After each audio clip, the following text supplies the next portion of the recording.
This is Ole Anderson. I've been talking to a guy named Trash. What kind of a name is that?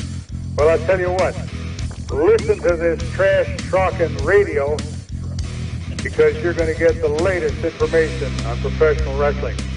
Remember, if Ole Anderson tells you to hitch up a grasshopper to a freight train, don't ask a lot of questions and don't ask the Trash Talking Radio questions. Just hitch him up.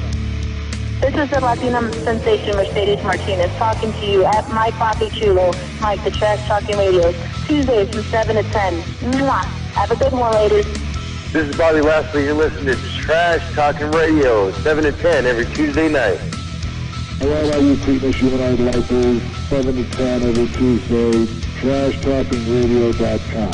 So now there's a lot of you Preakness Humanoid Lifers that I haven't spoken to for a long time, so please, sit up, pay attention. This is a honky tonk man, and I'm going to tell you right now, 7 to 10 every Tuesday, it's Trash Talking Radio. Brother, if you want to talk some trash, this is the place to be. Hello guys out there, anybody listening to this stuff, this is Mike Shaw, Mucka Singh, Bastion Booger, Norman, Briar Ferguson, whatever you want to call me. I spent 20 years in this crazy business. Jump on and listen to TrashTalkRadio.com. Tuesday nights, enjoy it. I just got done talking to the guys. I had a lot of fun, and if you ever got another half an hour, I'll give you the rest of the names I used over the years. Enjoy it.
Check. Hey, there we are. We got audio, I think. All right. Yeah, that's. I'm going through my phone and well, I'm not. You're not going to hear it at first. You're going to have to wait for it to catch up because we didn't have audio. I screwed up and didn't turn the audio on. Well, actually, I guess I killed the. There it is. There it is. Sorry about that, you people out there. And hopefully, you'll hang in there while we fix the issues. I just redid the audio and that's why there was no audio. So, hey, Greg.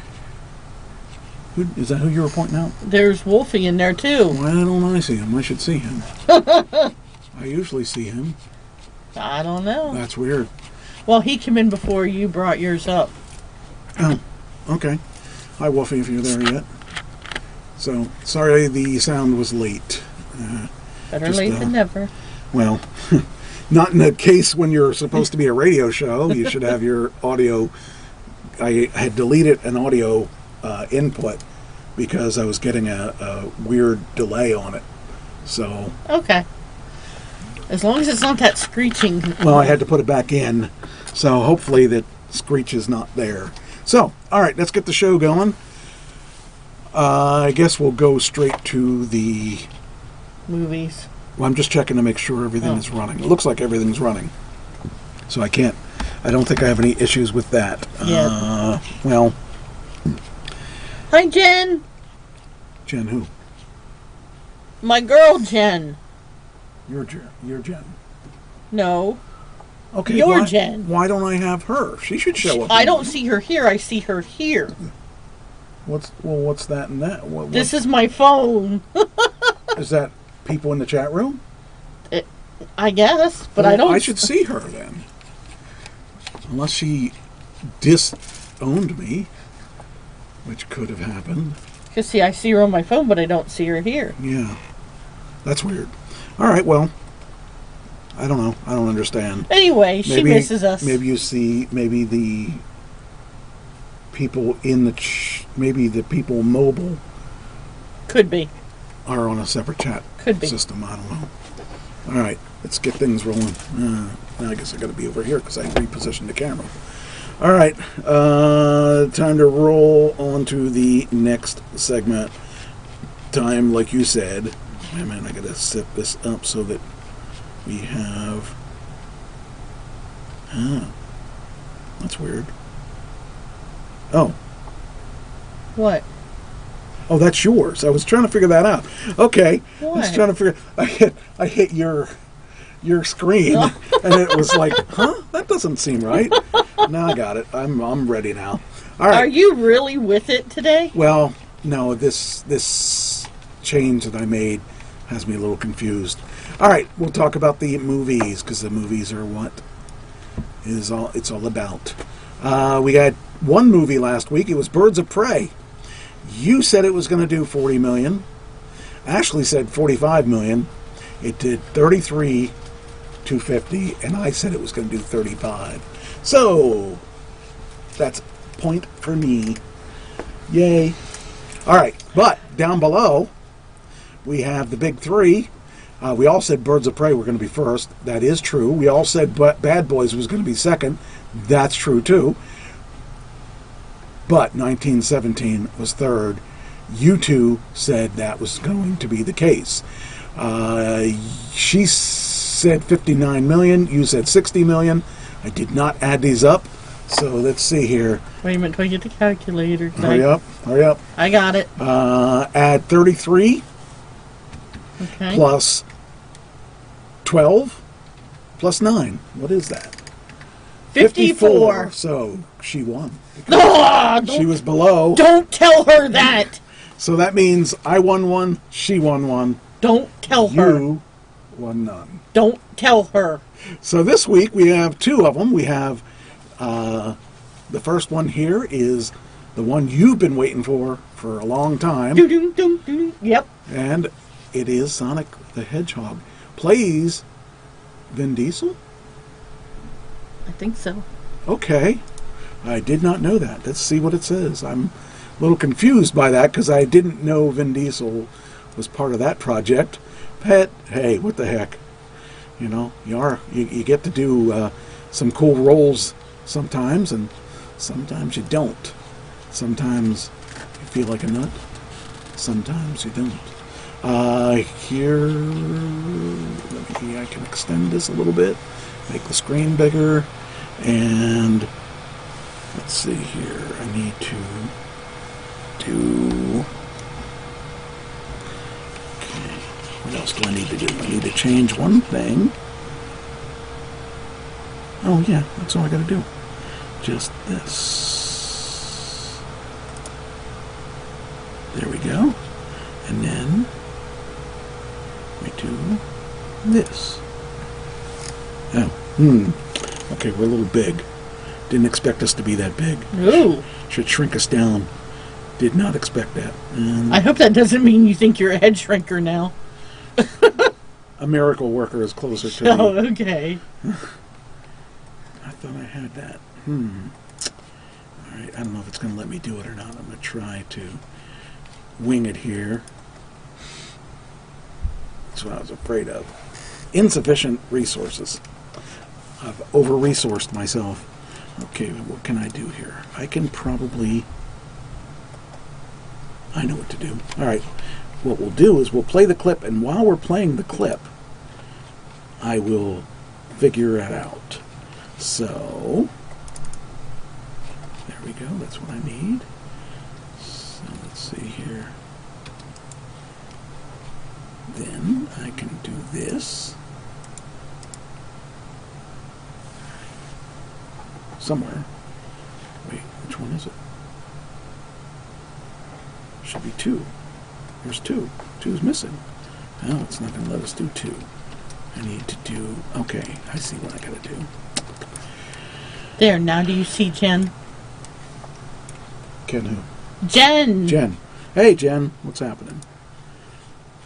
Let's have a little Cards Against Humanity. So what I got to do is this one, and then I do this, and do this, and then I do this. What's this? Zoom out. Alright, this will work. All I gotta do is move this over here to there. And that'll work. I believe that shall do it. Still see you, and that maybe we'll put us in the corner. How about that? Don't put baby in the corner. I'm glad you called me baby. Maybe. Oh, that's facing the wrong way, though. We need to face that way. But that's not the way we're facing. All right, I'm going to change that. Okay. Now I'll be facing the wrong way. Just, it's fun. All right, that'll work. Didn't really want to do that. That'll work, though. All right. Hopefully that comes up the way I want it to. Now, here we go. This is the Sonic the Hedgehog one. So, here we go. Oh, I can't wait. Yeah, I kind of figured you. I think you're going for more for you than for your grandchild, but that's... No, it's here we my go. grandson. Here we go.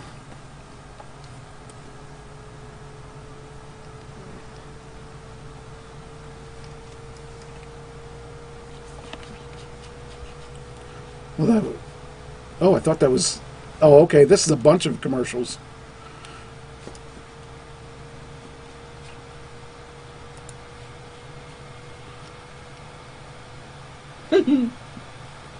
So there you go. Oh, another one. Mm-hmm. These are quick commercials. Don't have to go to see the movie. You can see it here.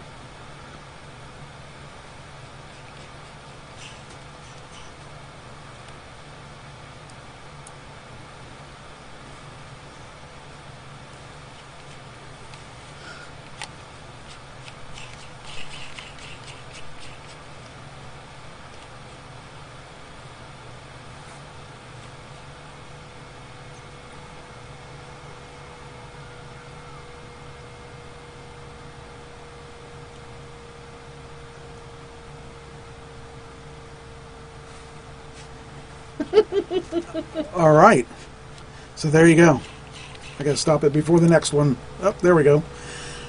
So there's I remember when that game came out on the Sega Genesis and somebody wouldn't put it down. That's all he played. Not you. I didn't know I know you it did. wasn't me. I had no idea who you were talking about. Yeah, my second ex-husband. Okay. But, you know, I Is like that the one you movie. like? No. Oh, the first one you do. I like the first one. Can't stand the second one. But, you know, Sonic is a cute little guy. You know, he's blue, which is my favorite color. So, we're all good. All right. All right. All right, that's the first one. Do you want to put your little bet in here? Didn't you have my numbers? Oh, yeah, you did. I said it was going to be 35 million. You said it's going to be 65 million. So we're Now, going- remember, when I gave you these, I was about half asleep. So that means you were half awake, too. So, all right. So that's that. The second one is... Actually, I'm looking forward to the second one more than the first one. Fantasy Island. But it's not your daddy's Fantasy Island, because this one looks like it's going to be... It's not the Fantasy Island that I watched growing up. No, this one looks like it's going to be a little more suspenseful. That one was fluff compared to this one. True. This one's supposed to be pretty interesting. So I'm definitely looking forward to this. Here we go. Oh, let me see. Oh, this is a Fandango trailer. Hopefully it's not going to be a commercial trailer where they put a commercial in the beginning and all that stuff. Hi, Ivan. Crazy Ivan. Jen wants to know when we're ready for a rematch in Cards Against Humanity. I'm like, anytime. But is humanity ready for that? That's the question. All right. Probably not. Here's the trailer for Fantasy Island.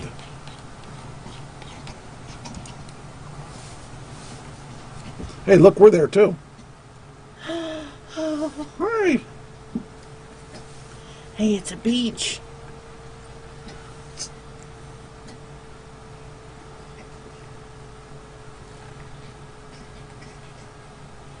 That girl there, Uh-huh.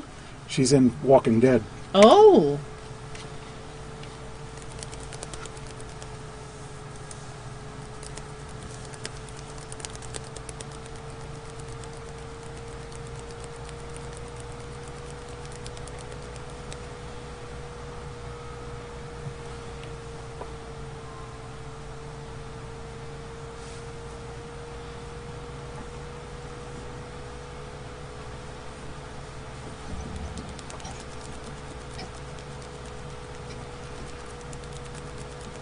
It's a Blumhouse. That's good.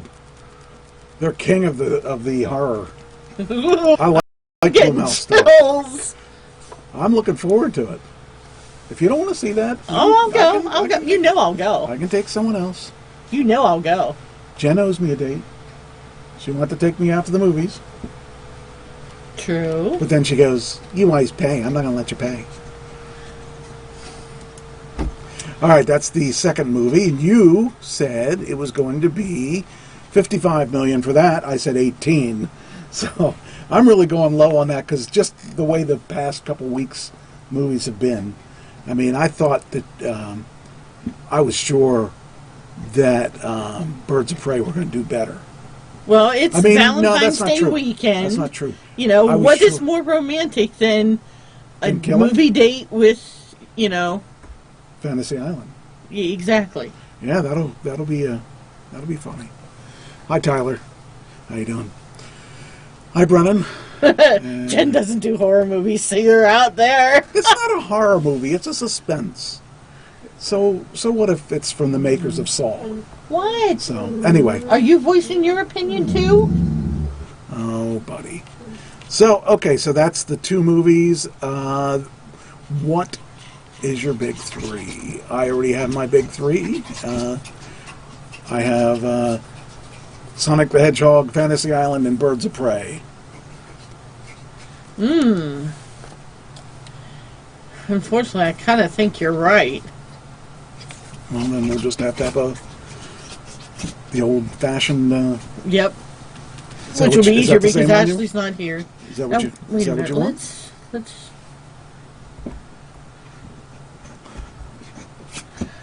Actually, I'm going to change the third one. Okay. All right. So we'll go 1, 2, and then what third one do you want? 1917, right? No, Bad Boys. Okay. Oh, yeah. Yeah, that could be a good bit. I could possibly... Yeah, I didn't think of that. So Huh. that way it'll be different. What did Bad Boys do last week, though? Almost 24. That may be a good choice. I don't know. I didn't think of that because I have no idea where the Birds of Prey are going to be, because it didn't do as well as... Well, I mean, it did as well as I thought it was going to do. It didn't do as well as you thought it was going to do. Right. So, you might be right. Okay. I don't even see Birds of Prey on here. It is. It's number... Birds of Prey is number... it's... Birds of Prey is... I probably have the wrong is number one again. Was number one. Yeah, you have the wrong one. But it's that week. It's not the right week, is it? That was last week. Because today's the 11th. No. Try again. It's the 11th. Right. This, whatever. Hold on. I'll pull it up on my movie. It's okay. Hold on. Let's see. This is the weekend chart. Okay, here it is. Harley Quinn, Birds of Prey. You have the wrong week. Week 6. Well, when I pulled week 6 up this way, it didn't come up like that. You put another 0 in there. Cut the 0 out. You took out the 5, and then you put 06. I didn't touch the 0. Take the 0 out. I didn't touch it. I don't know. I'll give you Whatever. I'll give you the link again. No, But it's okay. It's okay. here's the rather than put in that, just this is the link you need. This link I'm going to give you is the one you should be using rather than the one you're using. This is the right link. Don't give me the old one. Hi, Debbie. No, I don't give you the old one. What you're doing is you're putting something that I don't even know what it. I don't It's even right. know. This is what I see. Look, there's 3. Use this link. This is the link you should 6. use. No, you don't put the There, I got it this time. Yeah, if you put in the 06, but I'm telling you, don't put in the 06. I just sent it to you. This is the link you need. You don't put any in. You put the week. It'll automatically adjust for the date. If you put this one in, it'll be always right. Yeah, okay. If you can put it in. That will always give you the right one, because it does. What it will do is that link will automatically go to the link. And that's what I did 3 weeks No. ago, and Don't put that link in. Put that in, and it'll automatically go to the week that it is. Save that link, all right. and you're saved. You can put it down here somewhere. Just edit one of the... There you go. What? That's not it either. I know. What are you doing? It's okay. Let's just go. Okay. All right. But, however, that's bottom line. Harley was number 1. But that was not really what they wanted to see. They wanted to see a much bigger number. By the way, we left too early. You know, there was an end scene there that we didn't see. Why? We left early. Well, yeah, I know, because We my rolled the bladder. credit. Well, I'm just saying I shouldn't have left either. I read in the reviews that there was something we missed. What we miss? There was a scene at the end of the movie. I can't tell you because I forget. Oh, well, okay. I just remember that there was an end scene. I saw a video on YouTube that explained a lot of the stuff that we may or may not have known, and actually a lot of it we didn't know. So, you know, it's a good movie, though. I liked the movie. liked it. I liked the movie. It was kind of fun.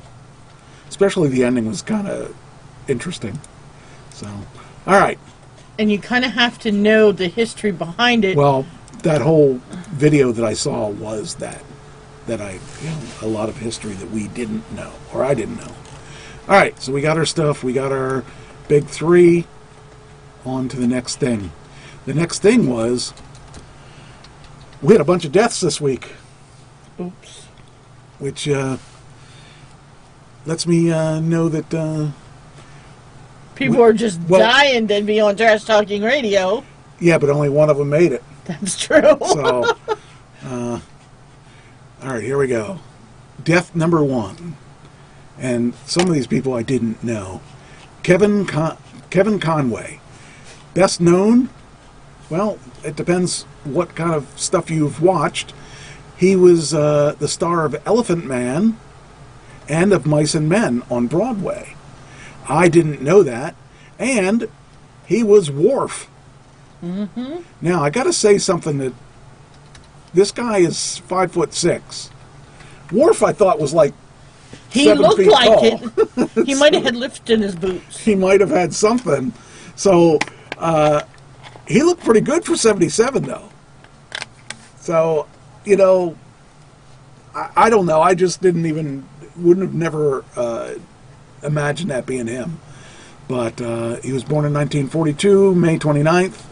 And it says here he's from Manhattan. Oh, no, he died in Manhattan.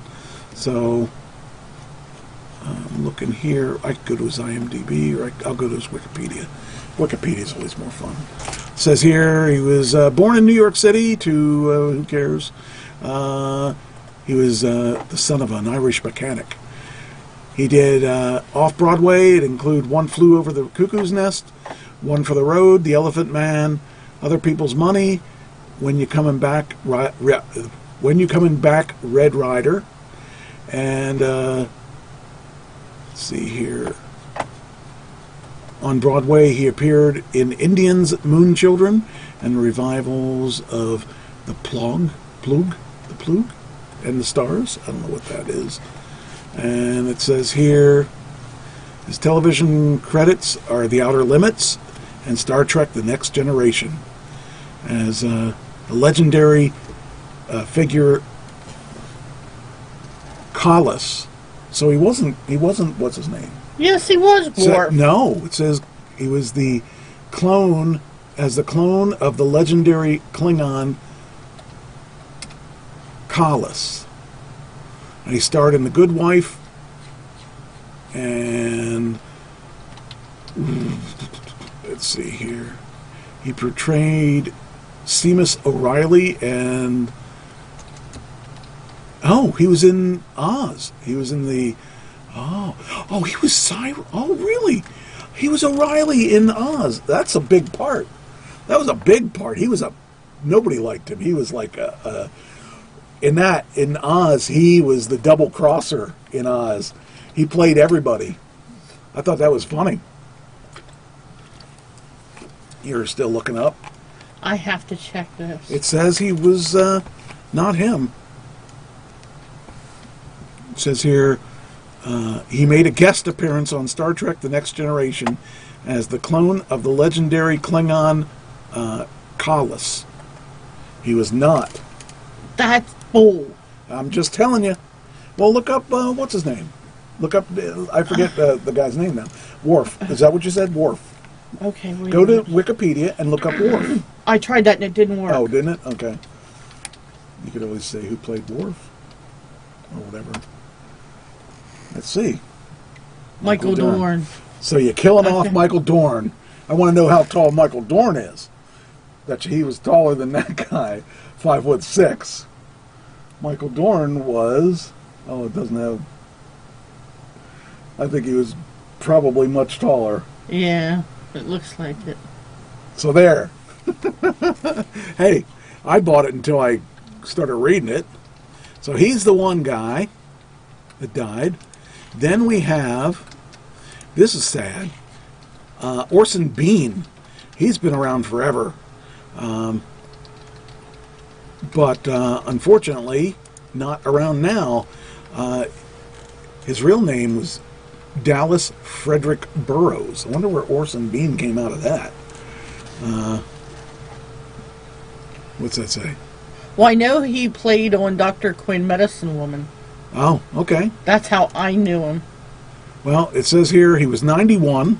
You said he was hit by a car or something, right? Yes. That's sad.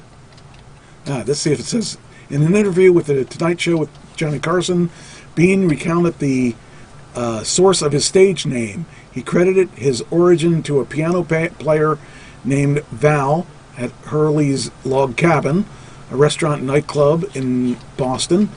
Once performed, according to Bean, every evening he went to the stage. Val would suggest to him a silly name to use when introducing himself to the audience.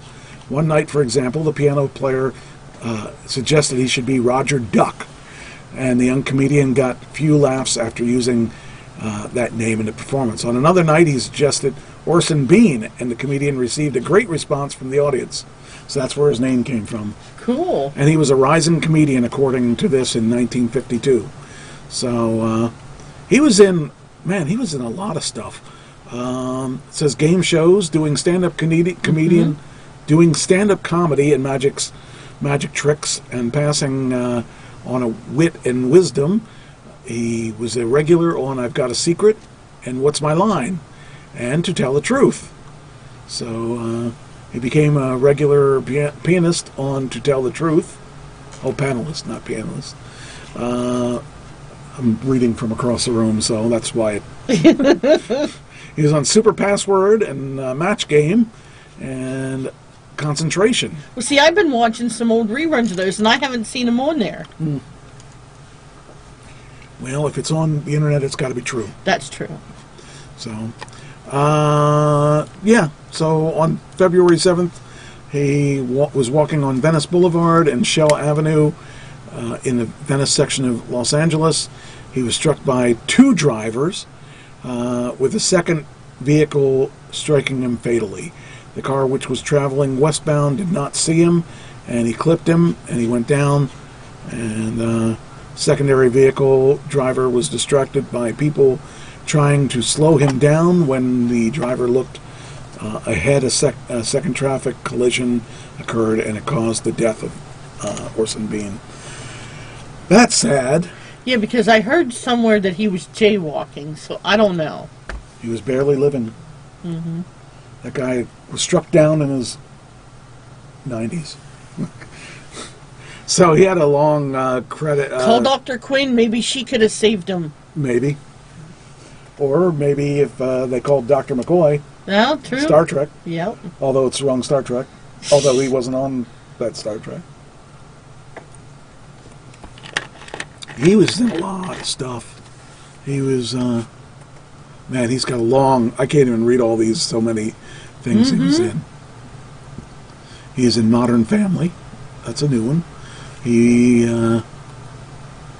was in Grace and Frankie. The Love Boat. Everybody was in the Love Boat. I was in the Love Boat. Yeah, okay. I should say everybody was in the Love Boat that was needing something. Needing to. He was in Desperate Housewives. Now, come on. He is not a housewife, let alone desperate. Well, you have to have something on the opposite of all that. Oh. All right, and then the next one was Robert Conrad. I remember him as a kid. I mean, I was a kid when I remember him, I should say. He was in a lot of stuff when I was a kid. He had to be up there too. Let me bring up his Wikipedia. According to this, he was 84. So, Robert Conrad was Conrad Robert Falk, was his real name. And it says here, he was a singer, an actor, and stuntman, best known for his 1965 to 1969 television series, The Wild Wild West. Mm-hmm. I kind of think that I probably had to watch that because my dad would probably have watched that. So I have to. That's back in the days when where I was the remote control. Son, turn on channel 8. So hold the antenna up a little higher. Back in the days before cable. I'm glad I never had to. Changing the channel, yes, but not holding the antenna. It was a weird life. Anyway, so how did he die? He must have. Well, let's see here. Wild Wild West says Oh, He was in a detective show called 77 Sunset Strip. He was in, Mannix and Mission Impossible. And, let's see here, Baba Black Sheep. Do you remember that? That was a... no, that one I don't I remember. didn't watch it, but I think my dad probably did. The Duke and a Man Called Sloan, the producer. In 1990s, he was in Mannix, a music video for Richard Marx called Hazard. And it was number 1 in 13 countries. And then in 2000s, he ran for president of the Screen Actors Guild. And he was involved with the volunteer organization Bear Valley, California, better known as Bear Valley Search and Rescue, which was formed on the basis of the High Mountain Rangers. So on March 31st, 2003, on Highway 4 in California's Sierra Nevada foothills, Conrad drove his Jaguar over the center median and slammed head-on into a Subaru driven by a 26-year-old Kevin Burnett. Both men had serious injuries, and it says here, tried on felony charges. Conrad pleaded no contest and was convicted of drunk driving. So anyway, his death, he died of heart failure on February 8th, 2020 at the age of 84. Wow. So he had a pretty big catalog of stuff too. So he was like a man's man though. This guy, he was in a lot of like manly stuff, like Mannix and stuff like that. So not like Orson Bean, who was on everything he could get his hands on. He was, but I remember a lot of that stuff. I don't remember watching a lot of that stuff, but I remember the names of a lot of the stuff because I think my dad used to watch him. Okay. He was a big guy for my dad because my dad was into the Mannix stuff, and I had no interest in that stuff at that point. Now I probably would like it, but when I was a kid, I didn't really want to. I don't know. Something about the show just didn't really do it for me. So, all right. Look how big our screen is up there. I know. Wonder why it's that big. I don't know. Probably because I have it stretched out. I don't know. I got a big block over my head now. So we can call you Blockhead? And lastly, but not leastly, and I didn't look to see if you got it or not, but I'm pretty sure you do. Lastly, but not leastly, one person gets a point this week. You think you did? You better have. I'm sure I did. I think you do because I took the sum. Kirk Douglas finally passed away this week, and he made it to 103. Was it? Yep. I don't even know if I want to be that old. I think that would be so difficult because you lose control of your mind, your probably your body. But do you know his real name? No. Kirk Douglas was Izyor Danovich. Oh, that's right. I couldn't pronounce it. You knew that? I read it before, but I didn't know that. But I couldn't pronounce it.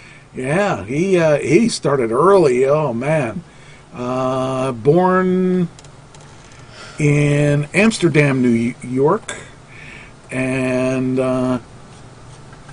boy, just think about this. His parents were born in 1884. Wow. Can you imagine your parents born in the 1800s? No. I can't even imagine. My dad was 1946.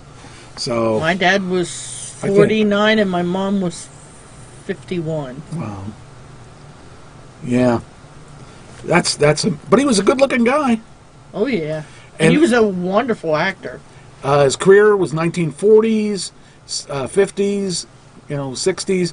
I mean, I remember him, when I was a kid, he was at the end of his career, but he was definitely. Let's see here. It says here's religion. It says in February 1991, he was in a helicopter and injured in an aircraft collided with a small plane. In 1991, wow. 2 other people were injured. 2 people were killed. The near-death experience sparked an interest in religion. So after much study, he embraced Judaism, and that's interesting. But near-death experiences make you think about a lot of things. Oh yeah. Hi, Patrick. We got here. We got Oh. what? It says he even blogs from time to time. If you're going to read ahead. Yeah, but it was on this, whatever that is. On MySpace? Yeah, what is that? That's something that went away before he did. Yeah. Douglas and his wife donated various nonprofit organizations during his career, and he planned on donating most of his $80 million net worth. He's worth $80 million. Wow. And considering the fact that most of his wealth was what? He probably hasn't acted in 30 years. So that's probably equal to a couple billion in today's money. I have to see if I'm like maybe his daughter. Yeah, something. you wish. You would have to be his granddaughter. Well, no. I could be a daughter. Michael Douglas is probably... well, let's see if it says.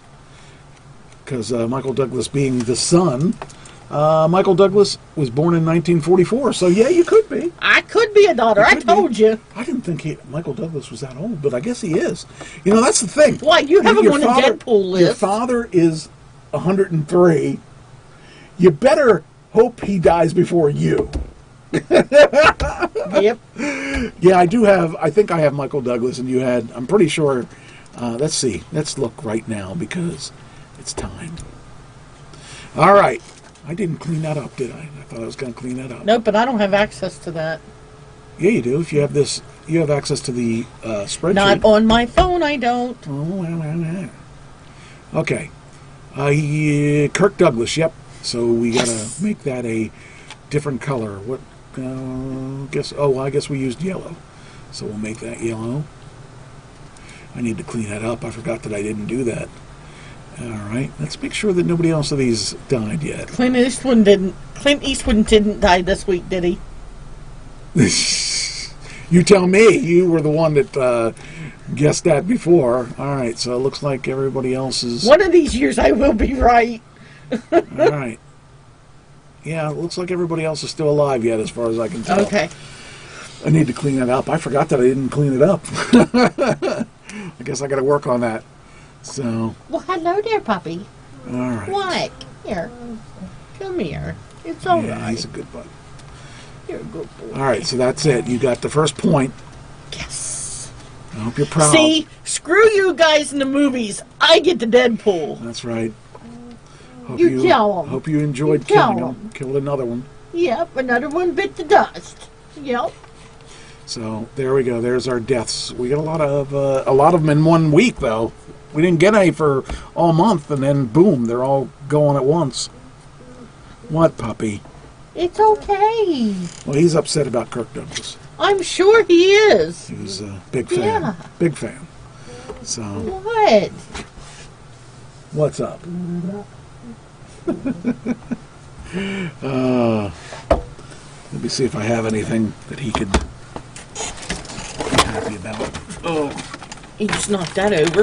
yeah. I have one wrong pie.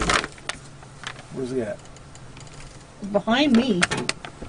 I think. No, Where did he go? Oh, I don't know. he's over here. There he is. All right, here we go. I can put that back in there. All right. Let's see here. Wow. What? Just. Okay, I think we're done with deaths for a while. We don't need any more. We need one for No, me, we don't. and at least one for me. And all right. Well, let's talk about.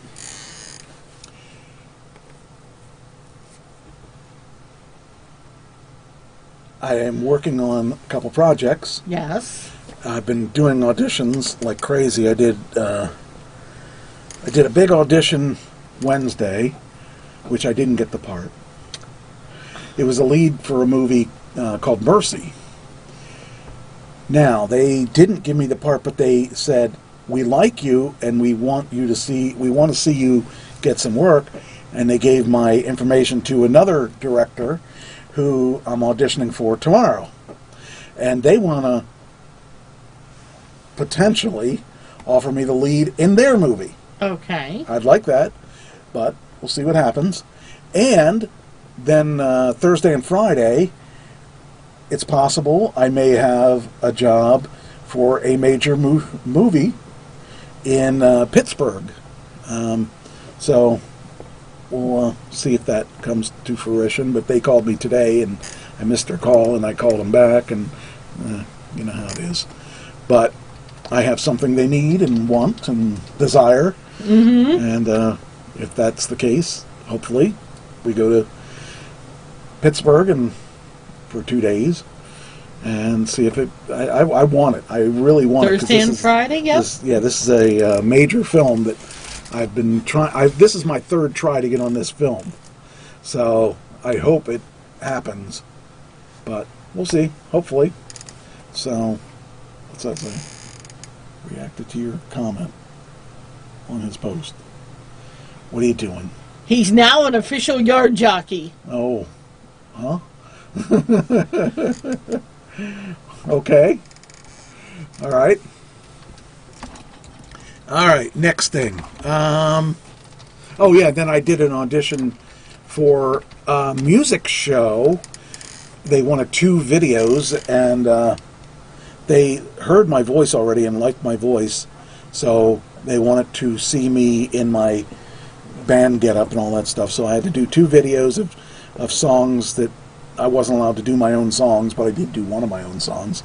I did the song that we played last week,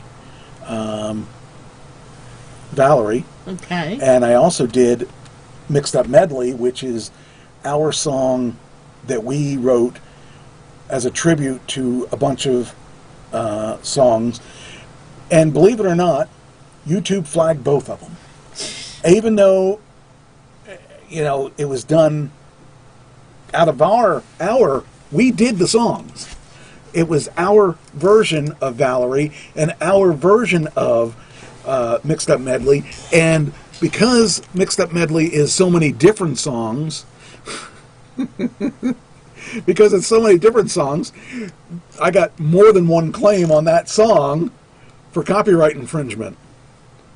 Isn't that fun?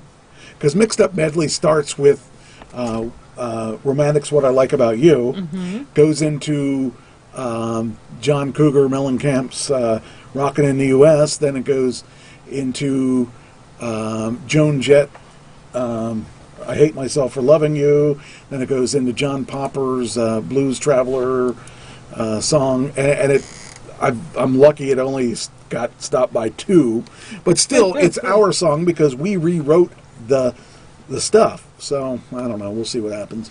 But I sent it to the producer, and I haven't heard back from him, so I don't know what that means. That could be good, that could be bad.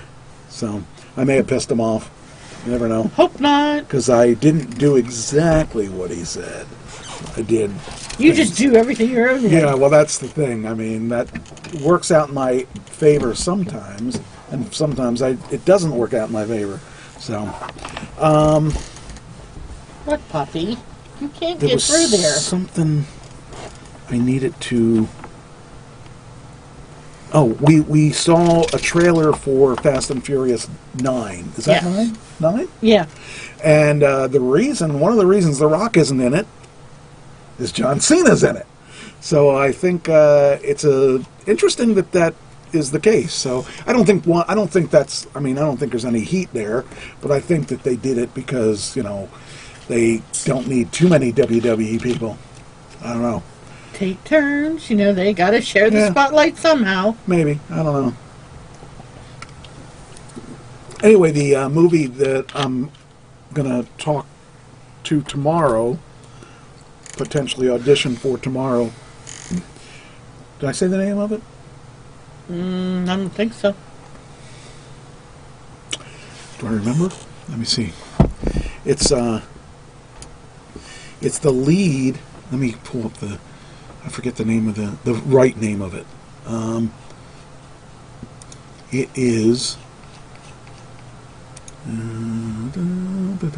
Price of Love. And it says here,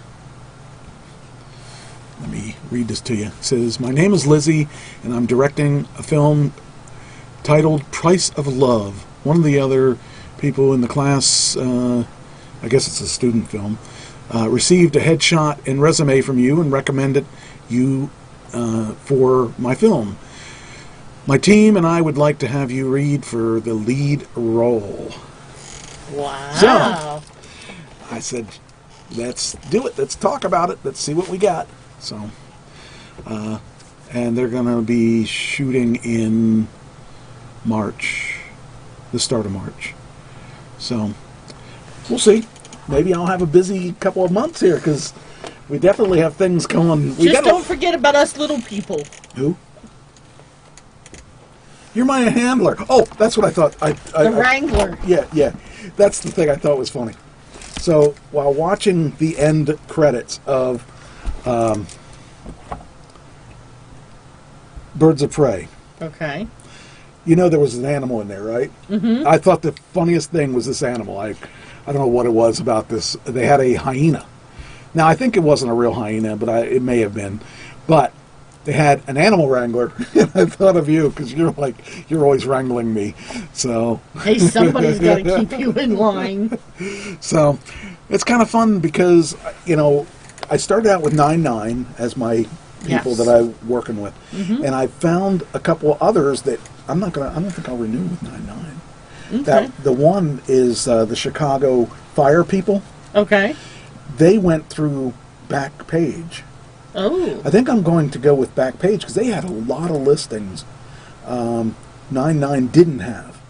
Now, I kind of feel a little bit of loyalty to them, but it's the same price, and they have a whole lot more listings.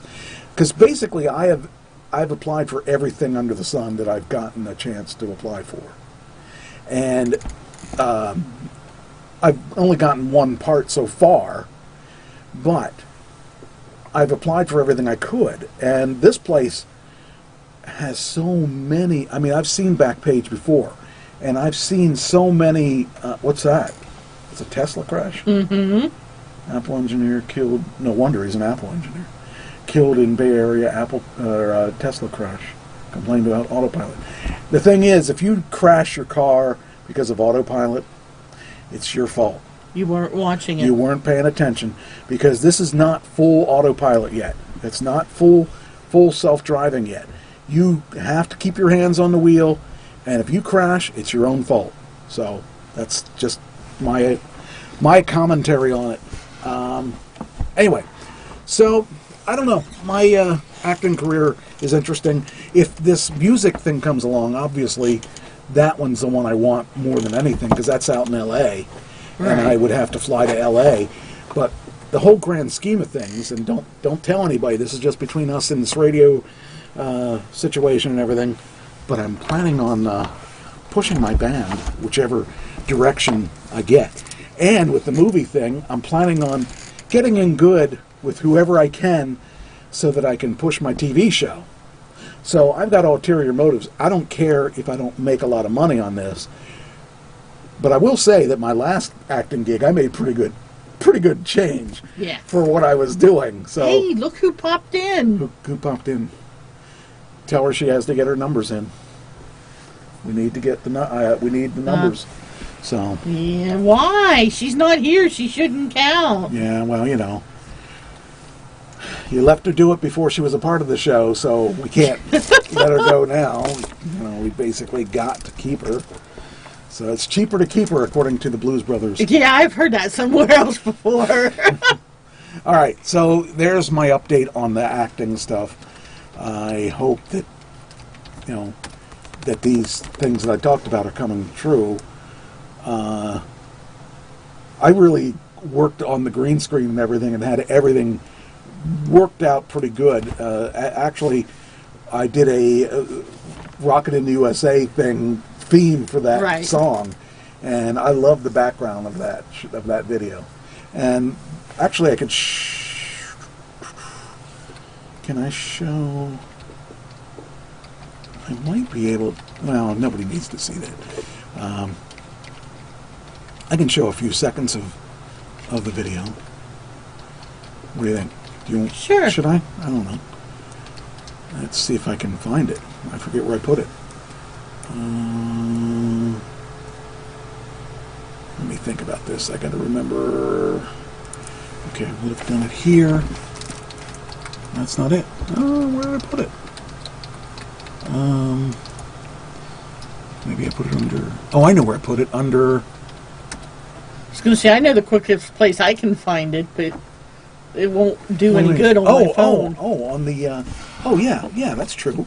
I can do that. Because you sent them to me in instant I forgot about that. Yeah, I forgot about that. I was going to play the actual video, but yeah, okay, you're right. Okay. Where do we go? We go to here. Nope, we go here. Nope, we go here. Damn it, I can't remember where it's at. Where is it at? Your channel. There you go.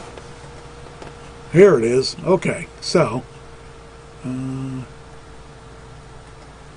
see. Wow, it recorded. Oh, I didn't know it did it twice. No wonder I got 2 hits on the. Okay, all right. So here's the Valerie that we played last week, except it just has me. And let me see. Do I have? Yeah. Okay. So here's the Valerie. So.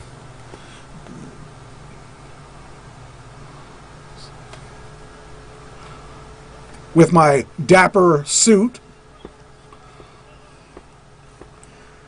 Kind of interesting that it had the... they wanted to see personality. Mm-hmm. And I got to tell you, this was a hassle to do this video because I didn't know what I was doing. And I could have done it... I think I could have done it better if I had a little longer time. I was just running out of time. Now I'll probably get hit on this video on my radio show because of me singing this song. Almost Halloween! Yeah. But the background looked cool. I love the background. So there you go. Got to see me in action. Let's see here.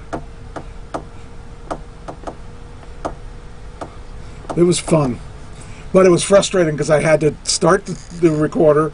I had to do, what I did was I set a timer on the opening page.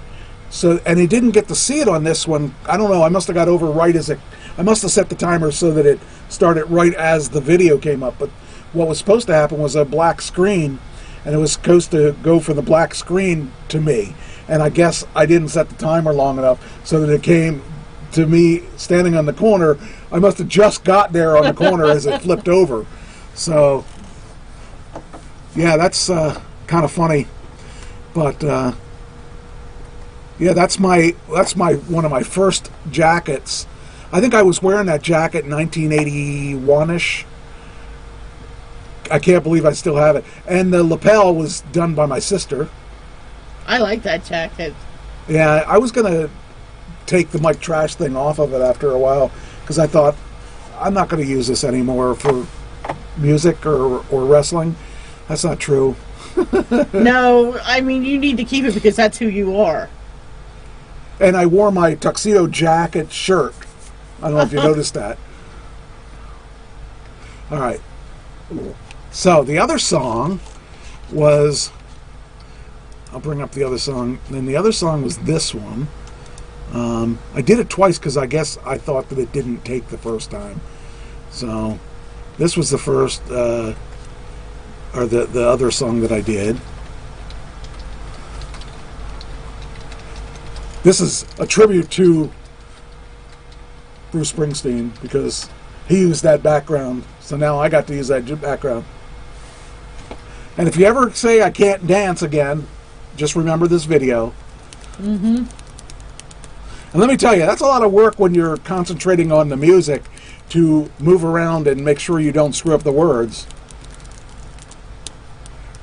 Hey, that's my twin brother up there.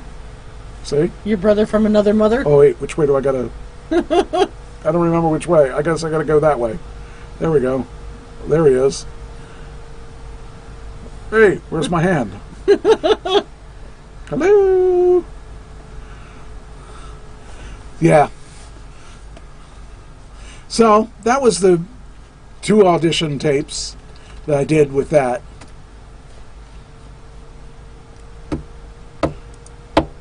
Alright.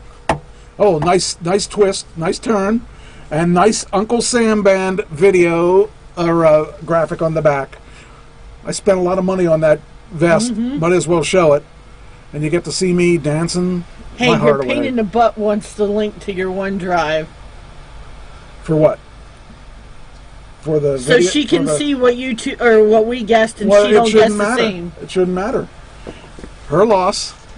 I'm not going to tell her. She wasn't at the she wasn't at class, so anyway. All right, we got enough of this. I know I'll get in trouble for it because I sang a copyrighted song. But you can always go to Spotify.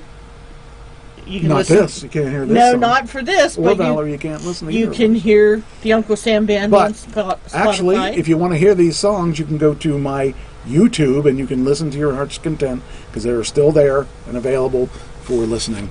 I don't know why anybody... And follow the Uncle Sam Band page on Facebook. Oh yeah, that's the other thing. We're playing the we're going to play the fair again this year.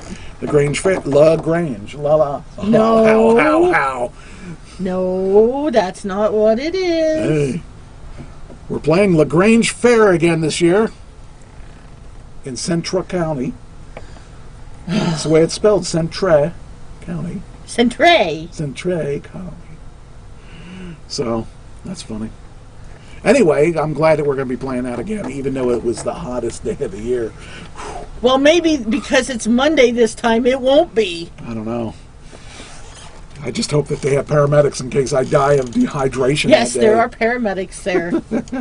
Give them a sample of things they can show people. This is what we can do if you have a singer that dies after his 2-hour, straight-hour set. But you know what? It's going to be fun. Hey, we can do we exactly learned the same set if we want. We learned a lot from last year. Did we? Yes. I hope so. I don't know. We learned that 2 1-hour sets. I'm old. I can't really remember doing 2 1-hour sets like that anymore. Anyway, you got an idea of what I was doing, and hopefully it'll all work out. Let's see here. So this was the first week. Well, this is the week after Super Bowl. Mm-hmm. What starts after Super Bowl? Racing. The XFL. Vince McMahon's XFL. NASCAR. Vince McMahon started his XFL up again, and he's got he drew 3.3 million viewers for the first game on ABC. That to me is unbelievable and awesome. It's awesome that he was able to do that. It says here that ABC announced the number today and added that the viewership peaked at the end of the broadcast, which is a good sign. That means that people stayed with it the whole game. They didn't just check in on it and go away. They stayed with it the whole game. The XFL has a much better deal, TV deal than the AAF had, and that first AAF game aired on CBS. Other games moved to TNT, NFL Network, CBS. But anyway, the big deal about this is that people always said, why can't we have football all year? Well, that's because, the NFL has its own season. There is no competition for the NFL. And he decided that he's going to have this as people that want to watch football all year can have a chance to watch football all year now. And he has a few different rules than they have. And the thing about it is that before he did a deal with NBC, and NBC footed half the bill and he footed the other half. This time he footed the whole bill. He didn't. Wow. He didn't do it with them. And basically, the first game was the Seattle Dragons against the DC Defenders. And I didn't ask your opinion. Anyway, the Seattle Dragons versus the DC Defenders. And so, the thing is, they did pretty good considering that it was played in, I believe it was played in DC. Is that where it is? And it says here let's see here, the quarterback Cardell Jones leads the Defenders with 291 passing yards and 2 touchdowns en route to the 31-19 win. So, yeah, that's to me exciting that Vince McMahon footed this bill, and really, I'll tell you, it's a lot of money to put on football. But he got the, I think, who did I say is going to put it on? ABC. No, NBC. NBC. On viewers on ABC. Yeah, ABC is the one who had it on there. It says here, XFL began its season with a showdown between the Seattle Dragons and the DC Defenders in the inaugural game. Ugh, can't speak.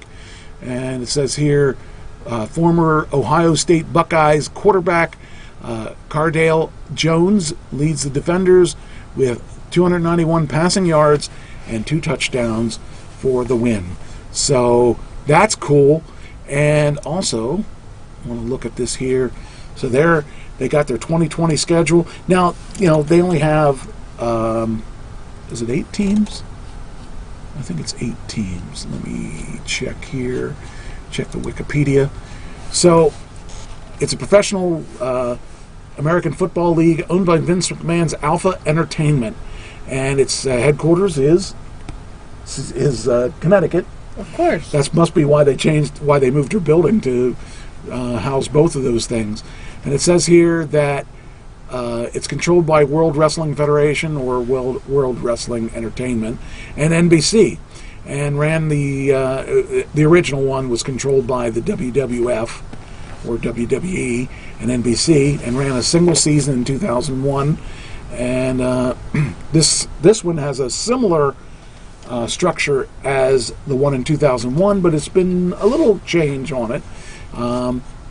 It says in announcing the XFL, McMahon stated it would share its name and trademark with the previous incarnation, and it would not rely on professional wrestling inspired features and entertainment elements as the predecessor did. Instead, it'll be aiming to create a league with a fewer off-field controversies and faster, simpler play compared to the NFL. So, okay, we'll take that. Let me see if I can. I want to find the important things. I think it was in here that I read that. I hope it was in here. Got to see where I saw that. They do have some changes that they're going to do with their stuff versus other stuff. They do have 8 teams. They have an East Division, a West Division, and they're going to have the playoffs then. So this is a chance for people that didn't make it in the NFL to be on a team and get paid a decent salary. Already one of the quarterbacks have signed for next year with the NFL. So the NFL's paying attention to this. This could be even their feeder league like NXT is to WWE, where they look and say, hey, these guys are pretty good, we're going to do our thing. But I really think that it's got some wheels to it, and it's could be interesting. And I'm not a football fan, but I am a fan of WWE, and I really want to see them succeed. I want to watch. Wonder if I did save this. I don't see where I did. That's why I want to. Did Vince McMahon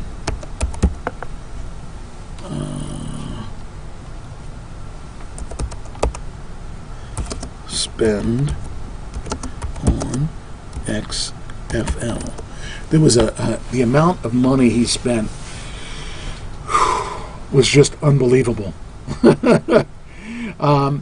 Yes. He could have put some of that in my bank account. I'm sure he could put some in yours. I don't think he's got the money to do that after all what he did. Well, what he did was he liquidated a lot of stock of WWE, about 2% of the stock, but it's a lot of money. We're talking about, this was 6 days ago. Well, this was 4 days ago. I think I'll take this one. Okay. So, according to Fox Business, come on, gotta wait for this screen to pop up. Come on, you can do it. All right, maybe I should have picked the other story. Come on. Here it is. All right, Vince McMahon's XFL reboot has financial advantage over the past startups. He's pledged, I'm not going to say it. Guess, pick a number. What do you think? How much do you think he is putting into this? And think high. 90 90 what? billion? Okay, not that high. 90 million.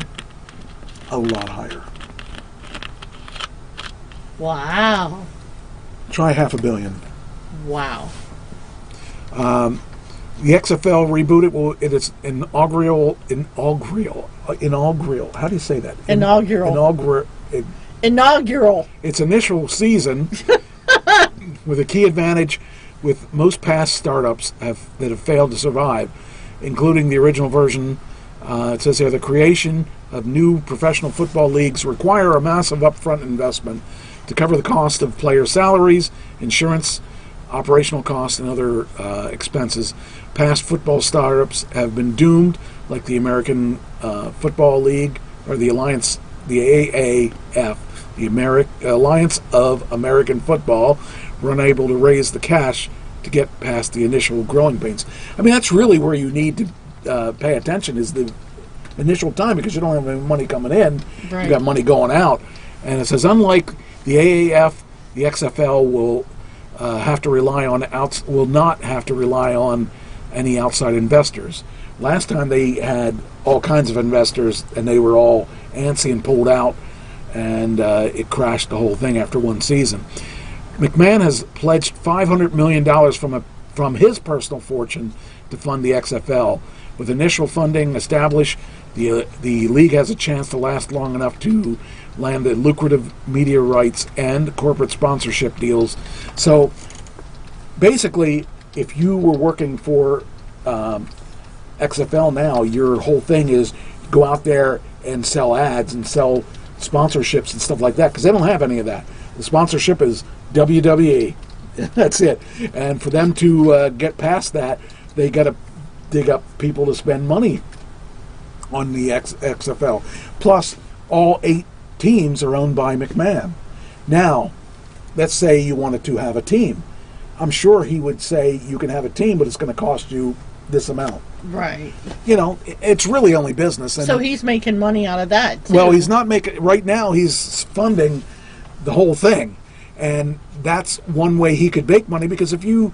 For you to have a team in the NFL, you paid a ton of money to have that team. That one show that I used to watch on HBO that had The Rock on it was all about football, kind of about the football market, and the amount of money that was going between those football teams to buy a football team. First of all, you can't buy it because nobody wants to sell their team because they make so much money off of them. I mean, if you own a football team, you're making money off your football team. Even if you have a loser football team, you make a lot of money off of it. So, the key is to get this thing off the ground, and then people will flock to it, as long as it's still interesting. As long as they don't burn the bridges and make it uninteresting. So, it says here, the XFL, back in the original XFL in 1999, it compiled $70 million deficit in 1 year. $70 million. Okay, well, he's talking about putting $500 million in. He should get through it. So, well, I really want to see him succeed. I think it would be really cool to see him take it to the next level, because the next level. I mean, geez, if a Disney bought it out or somebody bigger than him, and there are people bigger than him, but not many. He's a billionaire, and but he's throwing a little money, and he doesn't matter. He's going to die in a couple of years anyway. I mean, he's got to be up there now, because I think he's got to be. I'm thinking he's in his 70s now. Who, Vince? Vince McMahon. He's got to be in his 70s. So, the question is... He was right there. It was... 74. 74, and it says that his net worth is $2 billion.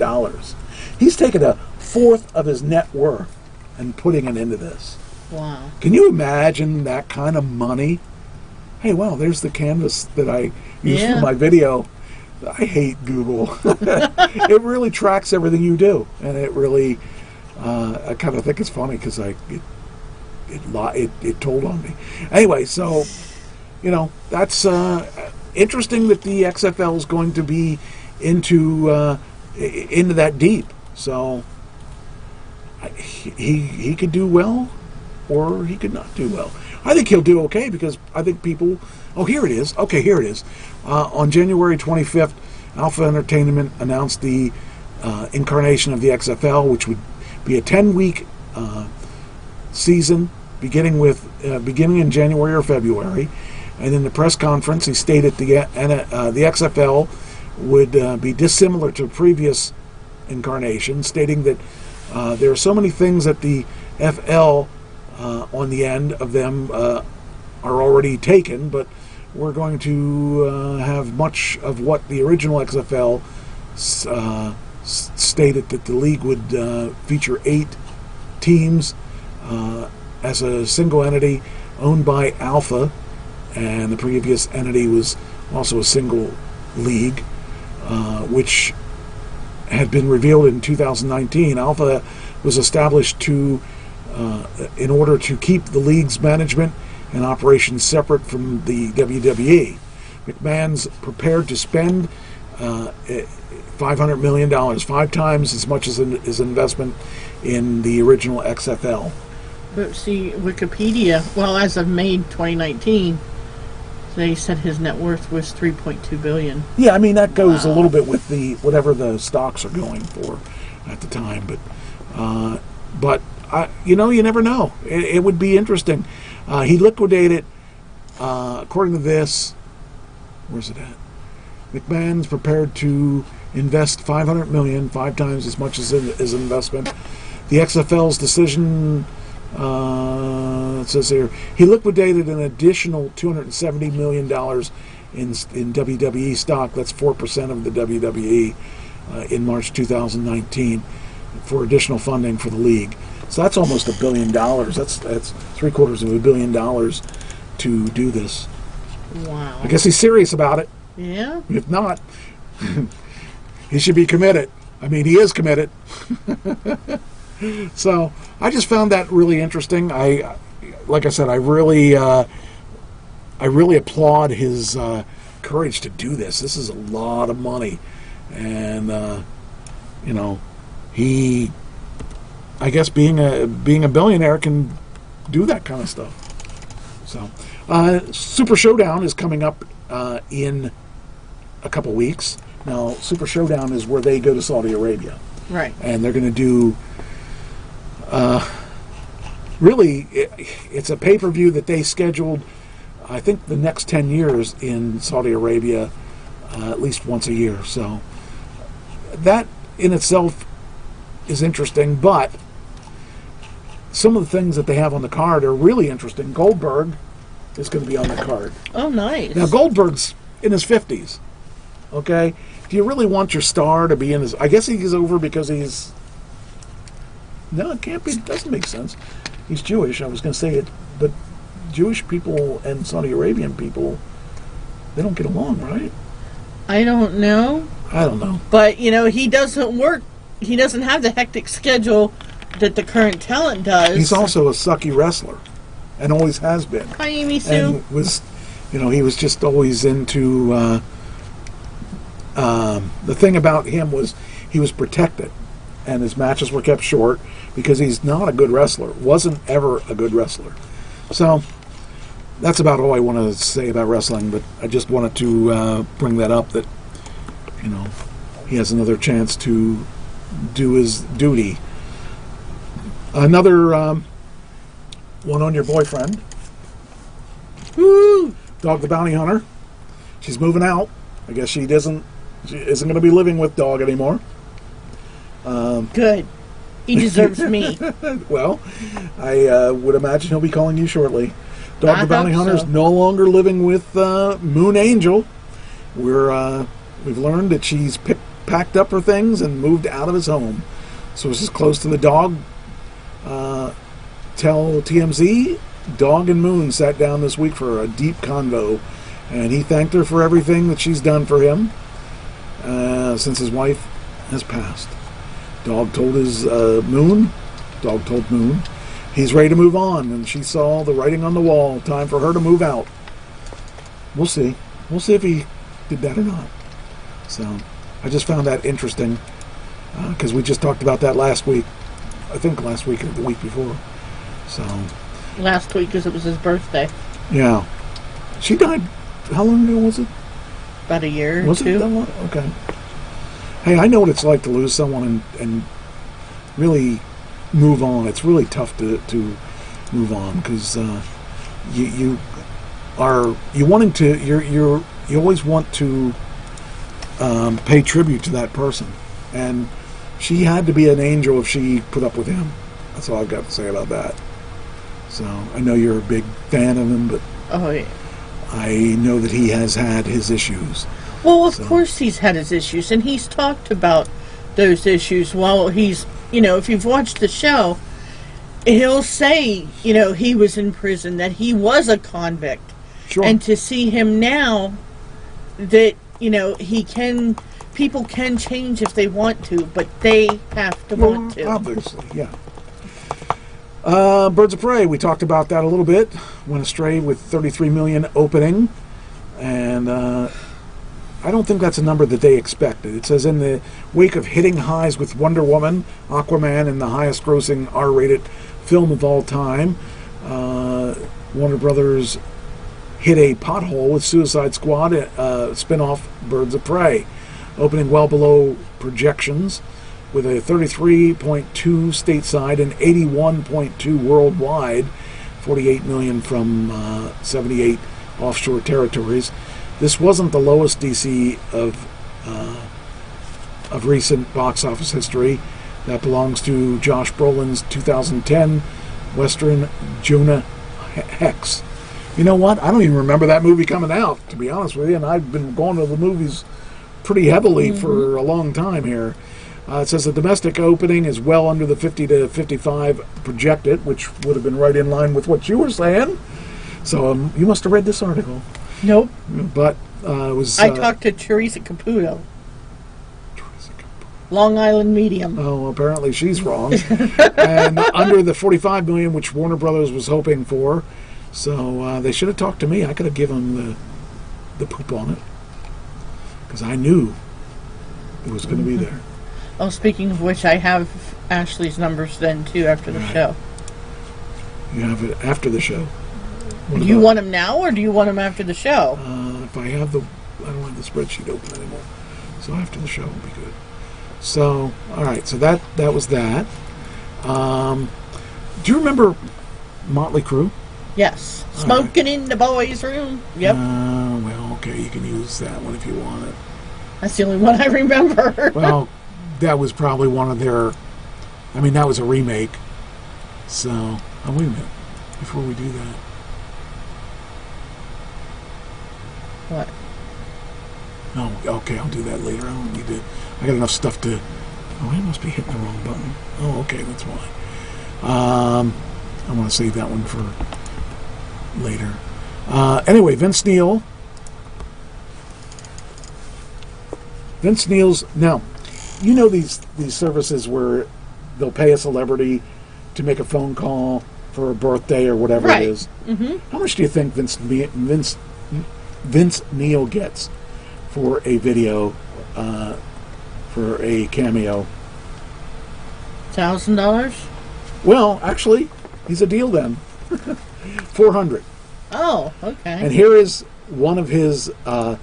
This is what somebody. Guess what? This is what somebody paid $400 to get, and tell me whether or not you think that this is worth $400. Because I know I have my opinion. Here you go. You ready? Mm-hmm. Let's hope I got this in here. This goes to a birthday boy. Hopefully. Okay, here you go. Oh, wait a minute. I don't like the skunk, Well, first of all. Okay, it helps if I do this right. Hold on there. Let's try this again. I had the sound turned on. Video was for Derek, for Christian. Christian was the booker.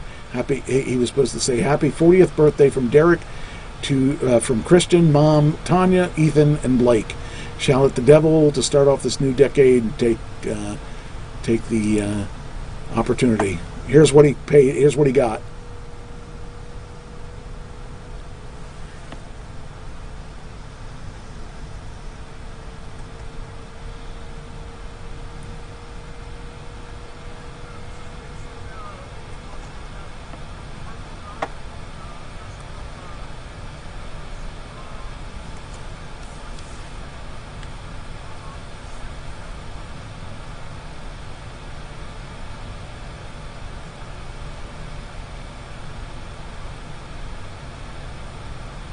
Wow. That's what you paid $400 for. No. I mean, to some people that were big Motley Crue fans, that may have been worth it, but I don't think I would like that. Maybe we can start that with the Uncle Sam band. I'd do it for $5. Well, I have a daughter that has a birthday this Friday, so you'll have to make a phone call. Which daughter? Natasha. $25. Hey, you just said 5! That was for... that was like for one of the daughters that would like me. Natasha does like you. How do I know that? No, that's true. Hey, she's a Walking Dead fan, so we're good. You got to give her the Walking Dead discount. All right, 15. That's good. The Walking Dead actually is coming back in a couple weeks, and I'm excited about that. So I am very excited about that, actually. So Vince Neil, as you noticed, was a bit chubby there. He put a little weight on there. Wow. Yeah, that one I don't want to do. Let's see here. Oh, do you remember Bubbles? I don't know what you do when I'm not around you with all your... Who's Bubbles? Wasn't she some topless dancer? No. I mean, I'm sure there was a Bubbles that was that. But that's not the I one know I'm it was referring Michael Jackson's monkey. And where do you think he is now? Neverland? Well, they sold Neverland, so Oh. no. I don't know. Well, where is he? He used to own a chimp, and where is he now? Well, actually, he's dead. Aw. Michael Jackson is. Oh, yeah. The chimp isn't. Chimp's live. Chimp's alive and kicking. The chimp is... I'm just waiting for this stupid thing. Okay, there we go. That did that. And we'll do this to get it on Facebook. So it says here the chimp is... I lost it. Where'd it go? Oh, here we go. Okay, so sadly, Justin Bieber was not the first celebrity to get a pet monkey. And we both know that Bubbles is from Texas. See, there he is. He's there with his picture of Michael and him. Can't tell which is which. Well, actually, it's kind of funny because with his hair and stuff, you can't really, I mean, you can, I guess. But anyway, it says here that the former lead singer of the Jackson 5 bought Bubbles from a research facility in Texas in the 80s. I didn't know he had him that long. I guess it would have been... Boy, that chimp is living pretty good then. That's been a long time. We're guessing the anti-animal testing movement wasn't a big thing, wasn't a thing during this time. Celebrities nowadays have to ask their assistant to go to an exotic animal dealer to get them on a flight to Africa to get their dream pet. But today, he was on the ranch, of course, and let's see, according to them, he's here. He's at this, it says here, oh, wait, is that the ranch? Wait a minute, hold on. Here it is. Living his best life. It says here, Bubbles is living his best life in the sanctuary when it comes to animals, and that is a source, it's a center for great apes. And I think he's in Florida. Is that where he's at? Says, okay, Bubbles then moved, it says here, in 2003, Bubbles was sent away to live with a California animal trainer. Michael, missing his chimp companions, bought 2 other chimpanzees. Apparently, he didn't learn his lesson. It says here that Bubbles became violent and could no longer be around people, especially not children who were walking around Michael's house. So he went to 2003 to an animal trainer, and he apparently didn't learn his lesson because a year later, in 2004, the trainer Bubbles was living with closed his operation, and perhaps Bubbles was too much to handle. Bubbles then moved to the Center for Great Apes in La Chula, Florida, where he's been living since 2005. So there you go. So now we know where Bubbles is. Well, I hope he's doing okay with the warm weather. Oh, I'm sure he is. I'm sure he's happy to have that kind of weather. But I thought that was interesting, an interesting article, because, you know, you don't usually think about things like that, but it's something to think about. And then we got, I'm going to hold this for when Ashley's here, because we will do a little teaser. Oh, here you go. Simone Johnson. Do you know who she is? No. She is the daughter of a very famous person. Rocky. Yes. Oh, I saw that. Not Rocky Johnson, Rocky. Yeah, she's... No, Rock. Yeah. You know what she's going to do for a living? Yep, she's going to WWE. She is going to WWE. Saw that. I found that interesting, that, I mean, when you're in with the... She's actually very pretty, too, by the way. She is actually tall, too, because Rock is 6'3", or 6'4", and look how tall she is. I mean, she's almost as tall as he is. So, it says here, Dwayne "The Rock" Johnson's daughter is officially entering the family business. Simone Johnson, 18-year-old of the professional wrestling legend turned actor, has begun training at the WWE Performance Center in Orlando, Florida. The company announced it today. It means the world to me that she's now going to WWE and can carry on the legacy. Johnson's path to becoming the 4th generation. I don't know if there's any more than the 4th generation. I think 3rd generation, because you've got Kurt Henning's dad, which and then the 3rd one being his son, who is Axel Henning? What? I forget his name. Anyway, I knew about a 3rd generation, but this is the 4th generation, because you got the High Chief Peter Maivia, whatever. Then you got the Soul Man, Rocky Johnson. Then you got Dwayne, and you know what you're looking at. Okay, Angle. There's only 2. Well, they just started. Yeah. Kurt Angle's kids just started. You got the Samoans. There's only 2. But that doesn't tell you the generations. That tells you, if you look at... List of family relations. Look at Henning. Pull down to Henning. Should be... Yeah, okay, here's the Hearts. Yeah, but those are all brothers and sisters. Yeah. They're not... Right. In generations, they're... Henning's not here. There should be 3, because you got Bruce Hart. I'm sorry, not Bruce. Stu Hart. And then you got the son or daughter, I guess, and then you got Natalie. So she would be a 3rd generation. Yeah, Henning's not here. I was kind of looking to see. Yeah, we just did. We just looked at it, didn't we? Where? No. Oh. Oh, Because it'd be right in here. that's weird. How could you have the Hennings without? Hmm. I mean, Flair's strange. not in here either. oh, that's weird. See? Well, it's not very current, is it? However, it doesn't matter. Like I said, I don't think there's. Now these are some of the Samoans too, but it's a different branch. Well, they're cousins. Yeah. Of Samoans. Actually, go back down. I want to see Stevie Ray. I saw was in here. Steamboat.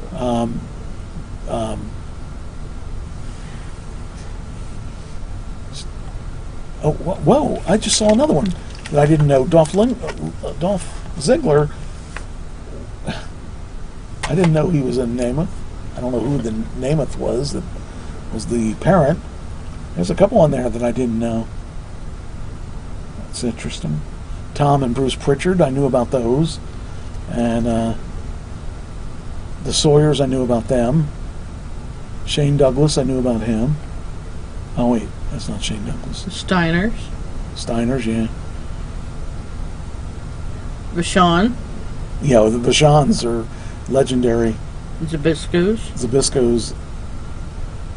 That's not his family. No, that's not the Zabisco you're thinking of, because he isn't a Zabisco for real. Pillman, actually, Jr. is Brian Pillman's. There's the half because it's David. That's where Flair is. I'll tell you. You who got else, the Rhodes. I'll tell you the other one that is not on there is Bray Wyatt is Blackjack Mulligan's grandson. So Okay, wait a minute. Let's down here. These say parents and children. So let's see who we've that got. would be the Hennings. Then you would see it in there, I would think. Okay. Bach Nickel.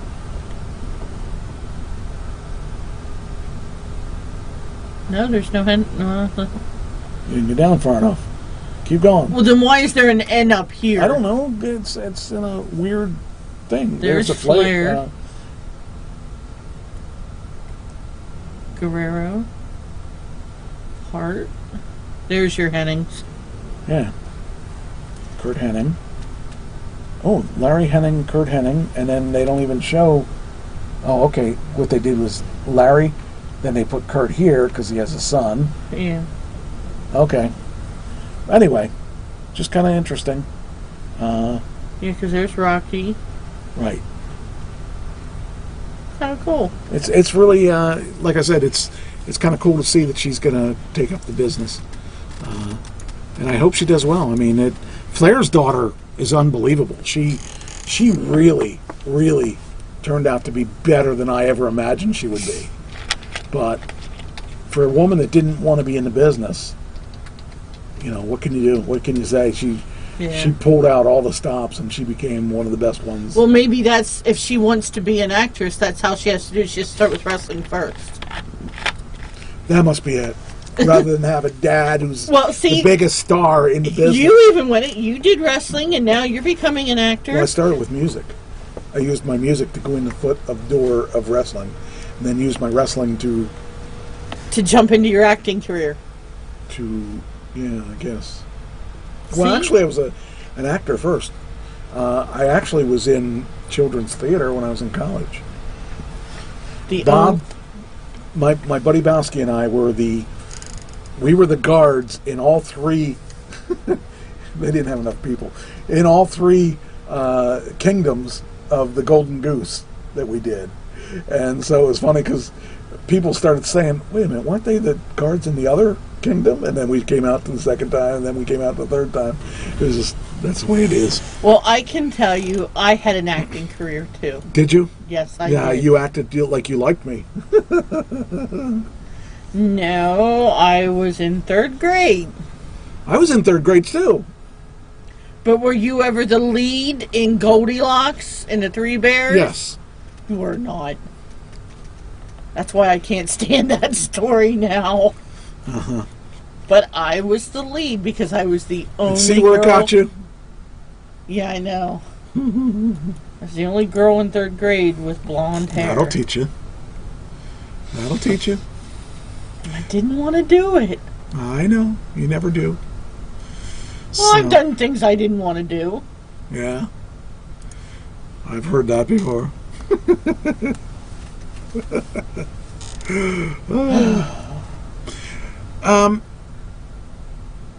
All right, let me see here.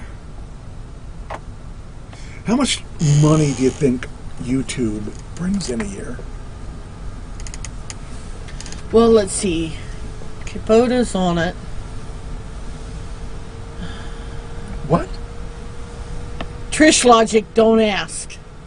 Trash is on it too. Yeah, I know. And that's where they might Think about it though, because they are the Xerox of what they do. Okay, they're the household name of housing videos. If you think about it on terms like that, they are the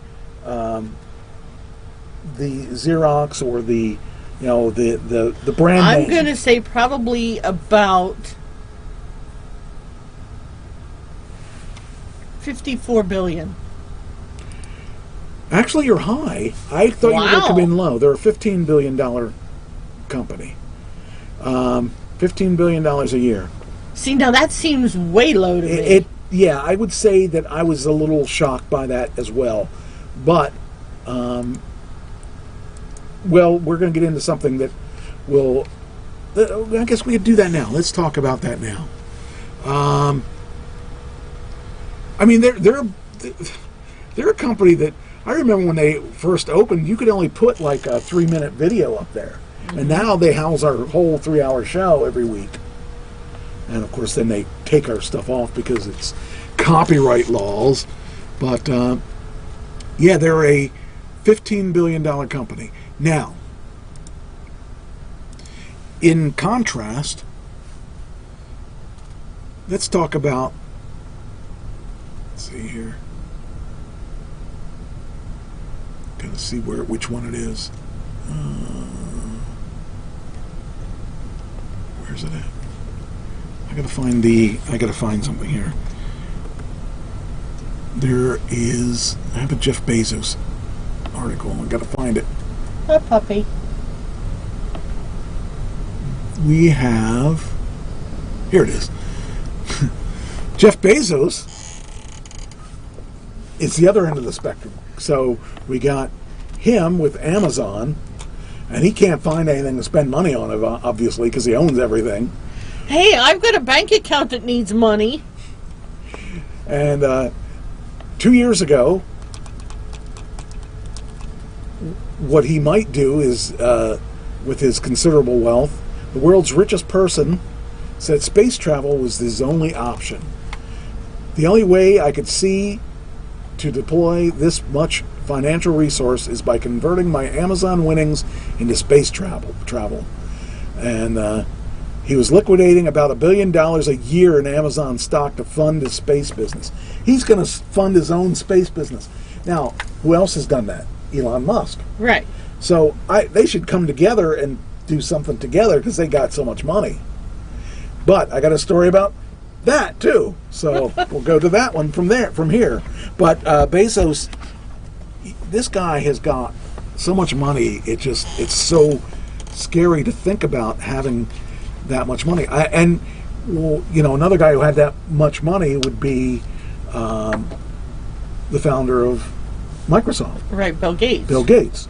But him and his wife are doing all these charity things all over the world, and they're going to liquidate all their funds when they die and give it to charity. Their kids have their own things going on, so they don't need the money. But that's the thing that those people should do. Like Warren Buffett. Okay. He is doing the same thing. They're starting a group. I shouldn't say starting a group. They started a group of billionaires that are taking their money when they die, and they're just basically distributing it to where people need it. That's the right way to do it, but that's just me speaking because I don't have any. But the other thing, and I'm going to skip right to the other. They have their Jeff Bezos had his aha moment. Did you ever have an aha moment? I've had a few of those in my day. This is the aha moment that changed Bezos' life.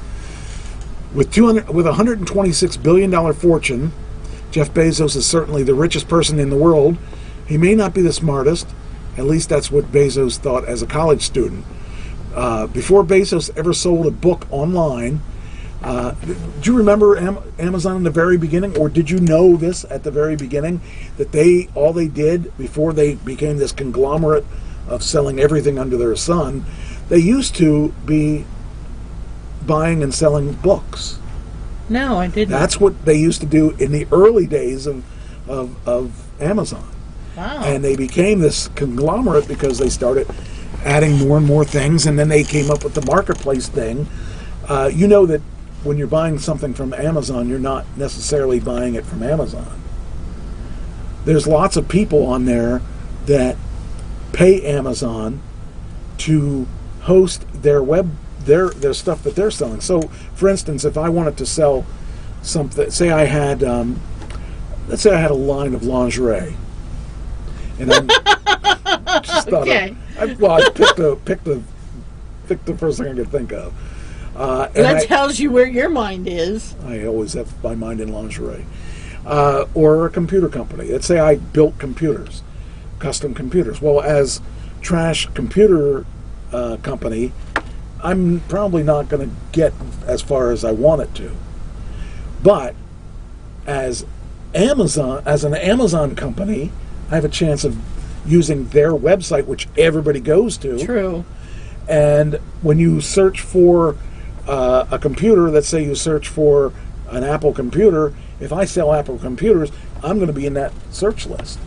And it'll show my cost that I'm selling it for and everybody's costs side by side, and you choose where you're going to buy it.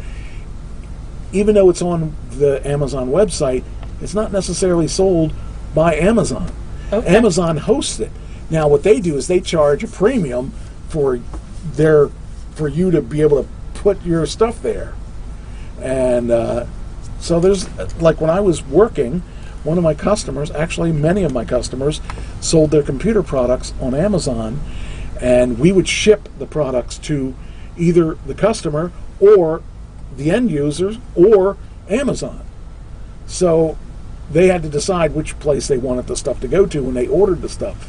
But what you would do is you pay, I don't remember the percentage, like 10% to be on that site, and you can send it to Amazon. They put it on their shelves, and when you sell it, they ship it out. Did you ever wonder how the blue and red stuff works? How the overnight and second day stuff, Prime, works? No. A lot of that stuff comes straight from Amazon because they're the only ones that can make it happen in that quick time. I bought some stuff yesterday, and it got here today. Wow. I bought the new case. I didn't get the case. The case didn't show up. I bought the game controllers. My battery's almost dying on this.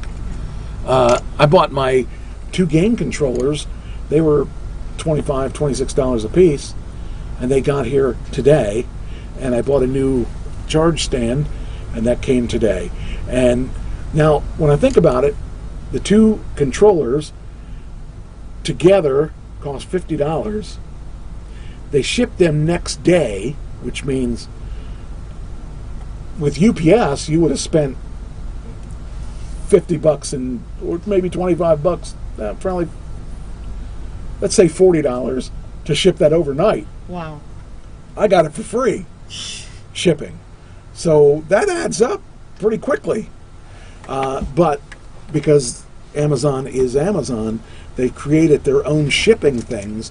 They had a deal going, and it didn't. After a couple of years, 2 years ago, the deal they had with FedEx is done. So FedEx must have lost money on that because FedEx didn't want to renew it. So they came up with their own shipping system with their own people, their own carriers, their own planes, and they're able to do that. But with a $126 billion fortune, that's why they have $126 billion in the bank, because they did what nobody else could do. Now, I was going to save this, but I'm going to continue on this rant of money. Let's talk about Tesla for a second. There's a big deal going on now. You saw the stocks raise quite a bit over the past couple weeks. There's a reason for this. I found out the reason why this is happening. Okay. Okay, let me see where my notes are for this. It says here, Tesla is this is interesting. This is part of the... It says here, Tesla is an existential threat to automakers, say analysts, with a $612 target on their stock. Now, okay, I took that as that's I can believe that. That's believable after seeing what the stock has been doing, but there's something else going on in the background. And I found this out. Where's it at? It is... There it is. There's something going on that I was unaware of till yesterday. Why is the stock going crazy? Tenfold rise is a one-way justify for Tesla to be at $1,000. $1,000 a share of stock. Now, why is this stock going crazy? Well, there are some things going on that I was unaware of, and analysts, of course, get wind of this, and they choose to make this stock may be $1,500 a share. Ooh. Why? People are getting their tax returns. Yeah, sure. Well, there's somebody interested in buying the company. Oh. Any idea who? Well, Elon Musk already owns it. That's correct. Bezos?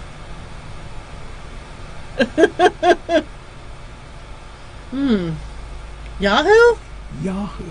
Wow. Now, they're the only company that could probably afford to do what they need to do with this company. Well, okay, so Yahoo is a pretty big company. Or am I wrong? Maybe it's Google. I think I'm wrong. I think it's Google. Ooh. Yeah, because Yahoo doesn't really... I think it's Google. Let me double check my notes here. Yes, it's Google. Okay, here it is.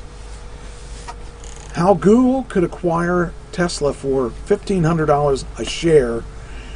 They will then make it worth $2 trillion. Wow. This is for a company that people were saying was going to go out of business. And if that's the case, look at what they're going to charge for a car. No, you're wrong. Really? You're wrong.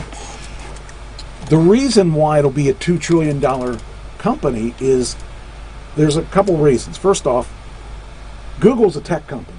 Right. Tesla's a tech company. Google would license out, just think about this, license out to other car manufacturers the autopilot. Okay? Okay. That's one thing. Another thing, they have the ability, the biggest problem that Tesla's running into is they don't have the money to put into place the pieces of the puzzle to make this company what it should be. Okay? So they release one new car a year and basically, I mean, what other... I told you last week that this is worth more than any other American car manufacturer out there. Right. But the problem is they don't have the money to do the things at the pace they should be doing. In other words, they've got the infrastructure for charging started, and they've got a bigger infrastructure than everybody else. They've got the X, the S, the 3, and the Y. They have projections of making the new Roadster, and they've got the Cybertruck and the tractor-trailer truck in the works, but the biggest problem is the money to ramp those businesses up. They need more money. They could do it the way they're doing it now, but if they had the influx of money, they could do it quicker. And what they are going to do, I'm going to talk about this next, but is come up with cheaper ways. Okay. Why would Tesla take this offer? And why would Google do this offer? So let's talk about the breakdown of this. What would Tesla gain? Well, Google software and large pile of cash gives Tesla chances of executing well in a larger space. So they have the money to do what they need to do. Now they've been doing things just fine, but it's really behind what Elon would be happy with. Okay. Because I mean he could make trillions of dollars instead of billions of dollars. It says we outline a case of Google as a Tesla parent. This we could see Tesla grow 11 times its current market value and close of $135 billion to $1.5 trillion by scaling its production and delivery to 8 million units, approaching, say, a Volkswagen or a Toyota for 8 million units a year, while monetizing its self-driving technology and more broadly licensing it to other auto manufacturers. That's what I was just talking about. They have this. You saw it. You saw what this self-driving can do. Yes. And I don't even have the full self-driving. Right. And you even use it when you drive now. Mm-hmm. And occasionally. Yeah, I mean, but the thing is, it's good. Yeah. And it's only going to get better. And it's been getting better. But if they license that to all the car manufacturers, just that alone, that technology alone, is going to give them more money than they could even imagine. The more money they would make off of just that licensing. They're talking about $1.5 trillion just from the licensing. Considering that stock has jumped to almost $1,000 last week from $500 less than 10 days ago, and it says here from the lows of $200 less than a year ago. Less than a year ago it was $200 a share. It's now over $1,000. I wish I got in on that. In the analysis, we remind investors that the blah blah blah. See, so what would Google gain? It says Google needs to grow revenues, and cars are a huge market, roughly 90 million sold per year. Moreover, selling software is right up Google's alley, and Tesla is a leader as far as the car software space. And see, the other car manufacturers do not have a system like they have for upgrading their cars. Tesla's the only car company where you bought it today and it continues to gain value as you get older, as the car gets older. Right, because I've seen that with just your car. Right, and that's the thing, that other car companies could become that if they were to join the revolution. Okay, so Google has the financial muscle to undertake an acquisition this size, given its $1 trillion markup cap. Can you imagine having $1 trillion that you could just buy a company and... How many companies can do that? Google can do that. Amazon could probably do that. There aren't too many companies out there that could do that. Wow. Microsoft could probably do that if he wasn't giving his money away. True. But the thing is, they have the possibility of being that company. It said headwinds in its core advertising business are expected to weigh in on Google's top line over the coming years, with revenue driver overcoming likely to be strong expected growth in the cloud segment. So Google has Google Cloud, Google... Right, the iCloud. Yeah, well, not the iCloud, that's the Microsoft Apple version. Okay. Or not the Microsoft, the Apple version, but the Google Drive. Okay. Okay. I use Microsoft's OneDrive, but I could use the Google Drive. That might be where I have to go when I run out of room with the Microsoft one, because I don't want to spend any money. But that's what the market's going for, is the cloud computing. You can back up your, if you spend the money on a cloud solution, what you do is basically you eliminate the need for servers and computers. You scale down your operation because you can back your servers up on the cloud rather than have another computer to back up with. So again, that's where Google comes in. It says if Google paid 100% premium over Tesla's current value of $750 a share, it would mean an acquisition cost of $1,500 a share. This would take to Tesla at around $270 billion. That's currently double the price of what it's worth. $135 billion now. It would make that car company worth $270 billion. It's a large sum of money to pay for the company that is yet to turn a profit, but the upside is substantial. So Tesla could potentially be worth $1.5 trillion Wow. to Google. So what would happen if Tesla were bought by Google? Well, it says Tesla automotive deliveries could be scaled up to 8 million units if Tesla moves beyond the luxury car market. See, that's what you were talking about. Okay. The reason it's their value is people think of them as a luxury car manufacturer, like a BMW, like a Jaguar. Okay? That is the category that they're in. And the bulk of their sales have been, in the past, in the higher end stuff, till the Model 3. The Model 3 came out at 40 grand, 35 grand, 35. Right. Now, if they get bought by a Yahoo, or Google, I should say, they're going to create a lower cost electric car.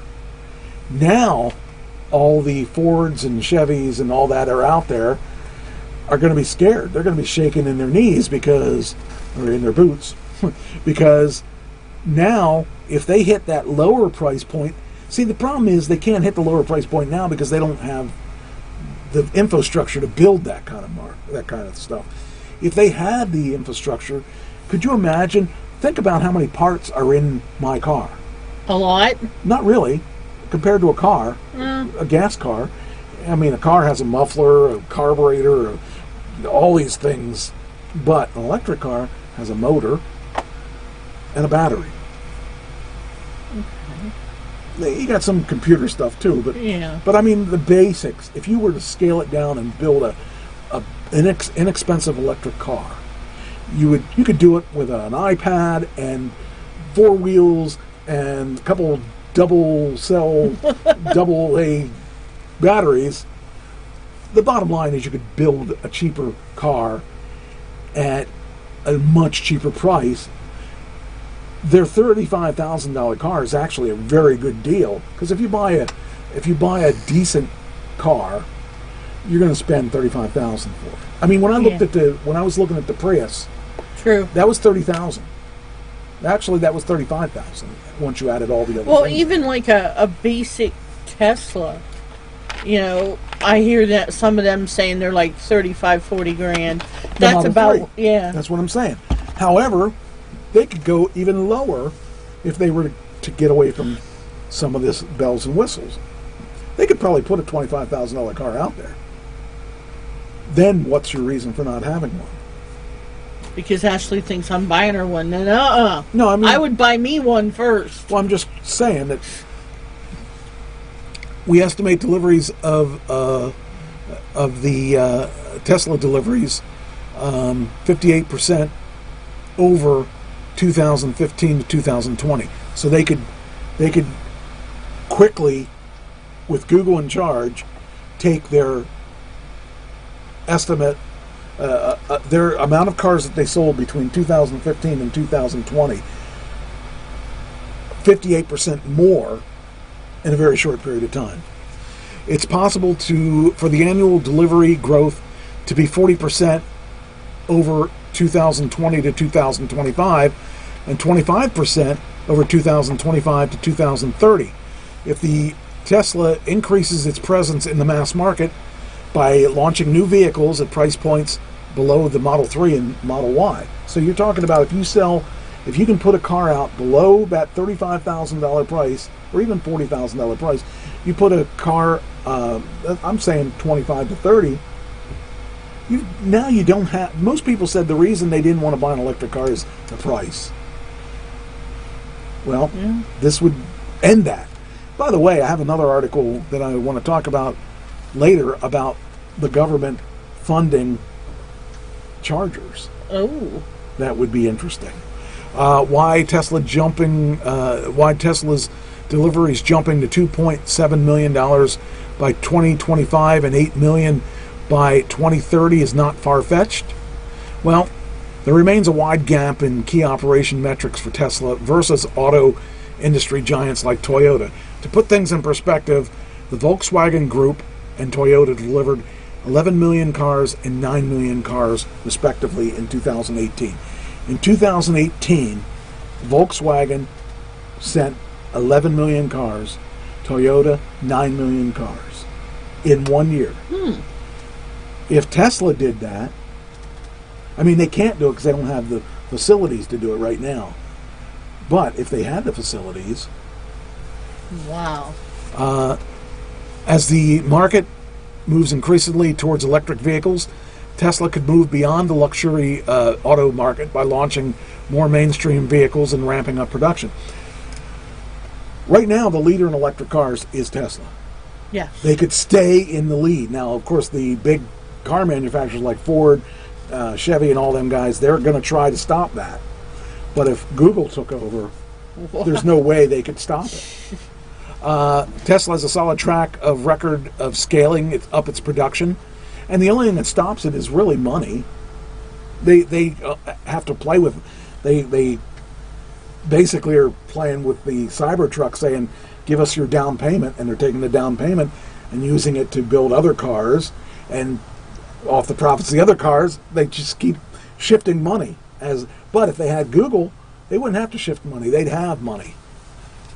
So it's just a very interesting thing. The Tesla's self-driving software business, it says Tesla already offers its self-driving software upgrade to Tesla owners at $6,000 a vehicle, and the company's autonomous driving tech is viewed as superior to the broader industry. In fact, we expect Tesla's self-driving software to account for a sizable chunk of the company's revenues over the coming years. So they think they're going to make more money off of the software sale, because once you build that software thing, all you got to do is send it out via Wi-Fi. Right. What's the expense? There's no expense once you have the initial expense. It says as technology. What's that? Amy was saying the Hampton Inn in Big Rapids has recharging stations for Tesla. Not sure if the one she's staying at in Florida has them, but she'll have to look. And more locations of hotels are getting charging stations, and a lot of them are Tesla. Somebody told me that the one rest area on the Turnpike has them, and every time that I've been on the Turnpike, I've looked and I don't see them. Well, you may not. They're probably in the back. A lot of the times they're in the back. Okay. Almost all the time they're in the back. Even with sheets, they're not always out front. Well, when I came back from Philly that time where I was helping with the rabbit hopping, I looked and I didn't see it. But then again, I didn't go to the back either. And you're going to see more and more of them because the growth. The thing is, the businesses realize how important they are too. If you are the only guy that has one, you're going to be guaranteed to get people there. And this thing's going crazy. It's going bing. Is the battery dead? No, it's somebody sending me messages. I don't know. I don't know who's sending me messages. Oh, maybe it's just emails and stuff. Because it's anyway. But it says here, as the technology matures and garners greater acceptance, Tesla could license out the software to other people that I've mentioned. Much like the internet industry, self-driving is a data-driven business. And think about it. Google owns the maps. True. So if Google had the software to go with the maps, Yeah, because like a lot of the share rides, the Ubers, the Lyfts, they go to Google Maps Right. and use those. Yes. I use Google Maps on my phone now. sure. Why not? It's perfect. Well, I mean, it's good. It says here, puppy. if we assume that Tesla can license its tech to 30% of all the cars sold by 2030 at a rate of $3,000, can you imagine how much that is? A lot. $84 billion. Wow. Just for the software. Nothing else. That doesn't even, that's if they never sold another car. They still could make that kind of money. Tesla total revenues, if Tesla manages to ramp up automotive deliveries as detailed above, while creating a fast-growing self-driving software, total revenues could potentially grow to $151 billion in 2025 and $460 billion by 2030. Wow. Tesla net income, the strong revenue growth will need to be accompanied by steady improvement in margins, and Tesla net margins growing to 13.5% by 2025, 15% by 2030. An increasing share of high-margin software sales could help the overall margins, and despite the negative impact of growing proportion on the mass market cars in its margins. Moreover, Tesla direct sales, which bypasses traditional dealerships, keep in mind they're the only car company that sells direct to American dealers. That's why they had that problem in Michigan. That'll help its margins too, because you can gain about 3.5%. And then it says Tesla valuation. Tesla could be worth $1.5 trillion to Google by 2030 if it's valued at 20x earnings. So, for perspective, Google presently trades at 24x with revenue growth of 20 to 23% and margins of a little over 20%. Apple trades at 20x with revenue averaging less than 5% margin and standing at over 20%. So, I don't know. I think it's interesting, and if this is really true that Google's looking at doing this, it sounds like a win-win to me. I think so. The only thing I'd be afraid of is my car dropping in price. I don't like the idea of that. So, don't do it before my lease is up. That's all I care. What was the other thing I wanted to talk about with stocks? Let's see here. Yeah, so I definitely am interested to see where this all is going to go, because it looks interesting. We're going to have to wait to see what happens. Okay, so the other thing I wanted to... Yeah, here it is. So, do you remember a couple of years ago I test drove a Chevy Bolt? Yes. And I liked the Chevy Bolt. Mm-hmm. But my questions were do you charge? And all that other stuff. Right, and I know you were worried about because of your height getting in there. That was one of the questions you had for all of them.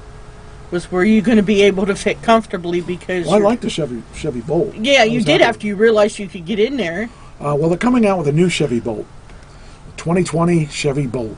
GM changes the game again. Okay, so you ask about an inexpensive Chevy Bolt. One of the things that I didn't like about it was the price. The Chevy Bolt was around 40 grand, almost 50 grand when it was all said and done for a Chevy Bolt. And you got 238 miles, and I just kept saying, well, if I'm going to do that, I might as well buy Tesla because it's Right. pretty close to a Tesla cost for the whole thing. Well, what they're doing now, how much do you think it'll cost now? I don't know. Okay, well, the new Chevy Bolt, it says here in late 2016, the Chevy Bolt came out, had affordable long range, and it beat the Tesla 3 to market. That was one of the strong things. And as of this writing, February 2020, they've moved the post again. Now you can buy a Chevy Bolt for $26,000. Wow. Underselling the every affordable EV you can buy in America with a longer range than all of them. So that to me is very interesting, and where I came up with the $25,000 for Tesla, because if they can do it, Tesla can do it, and Tesla can do it better because they have their own battery factory and all that. So if you're talking about a Chevy Bolt, which was actually a pretty good car, I was really impressed with that car. And the only thing that stopped me was a few questions I had, which were kind of interesting because I didn't know if Chevy would be sticking to the game plan or not, because they were talking about ditching it a couple of years ago, or whether they were going to make it better. Now, the one thing is they didn't make it better, only cheaper. That's interesting to me. You know, instead of giving it a higher range and mileage, instead of going one way, they went the other way. They decided to keep the mileage the same. And how many people really drive more than 50 to 100 miles a day anyway? True. Most of us don't. Because I really, the only time I ran into mileage problems is when I took long trips. Right. And and that's where the importance of the Tesla software comes in again. Because remember, I made it to the electric charger with about 10 miles to spare because it told me where to go. Not all of them do that. Not all. They'll tell you where the chargers are, but they won't tell you, "Hey, you dummy, go get charged." Still got to be smart enough to do it. So I don't know. It could be interesting. I mean, Chevy really set a low number on that. I would have paid 30 for it easily, 35 maybe instead of 40. Like I said, it was because it was 42 or 44 or whatever. I was kind of hesitant. I wanted to go with a Tesla at that price, but at 25, okay, now you got something to talk about. So they must be making a lot of profit on that car to drop it down to that price, or maybe it's a lost leader. I don't know. It's just something to think about, that they are wanting to be in that game, and at 25,000, they'll sell tons of them. And Chevy can manufacture that because they've got the capacity, the factories, and all that stuff to do it. So, would you buy one at 25,000? If you had 25,000 to yes. buy something, would Yes. you buy a gas car or would you buy this? I would go electric. I loved that car. I really did like that car. I thought it was roomy, and the features on it were pretty cool. The stereo was nice. Mm-hmm. You know, it's not a Tesla, but at 25 grand, doesn't have to be. True. So, I don't know. I think all of a sudden that becomes a very doable thing. So, I don't know. I try to think what would be good, not just to me, but to people that are trying to buy electric. Right. And, people are afraid of electric, but at 25 grand, they may not be as hesitant to make that journey. Let's see here. Just trying to see if I got all of that. For Globe, okay. Yeah, so I just found it very interesting.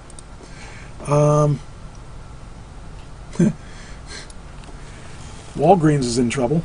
Uh-oh.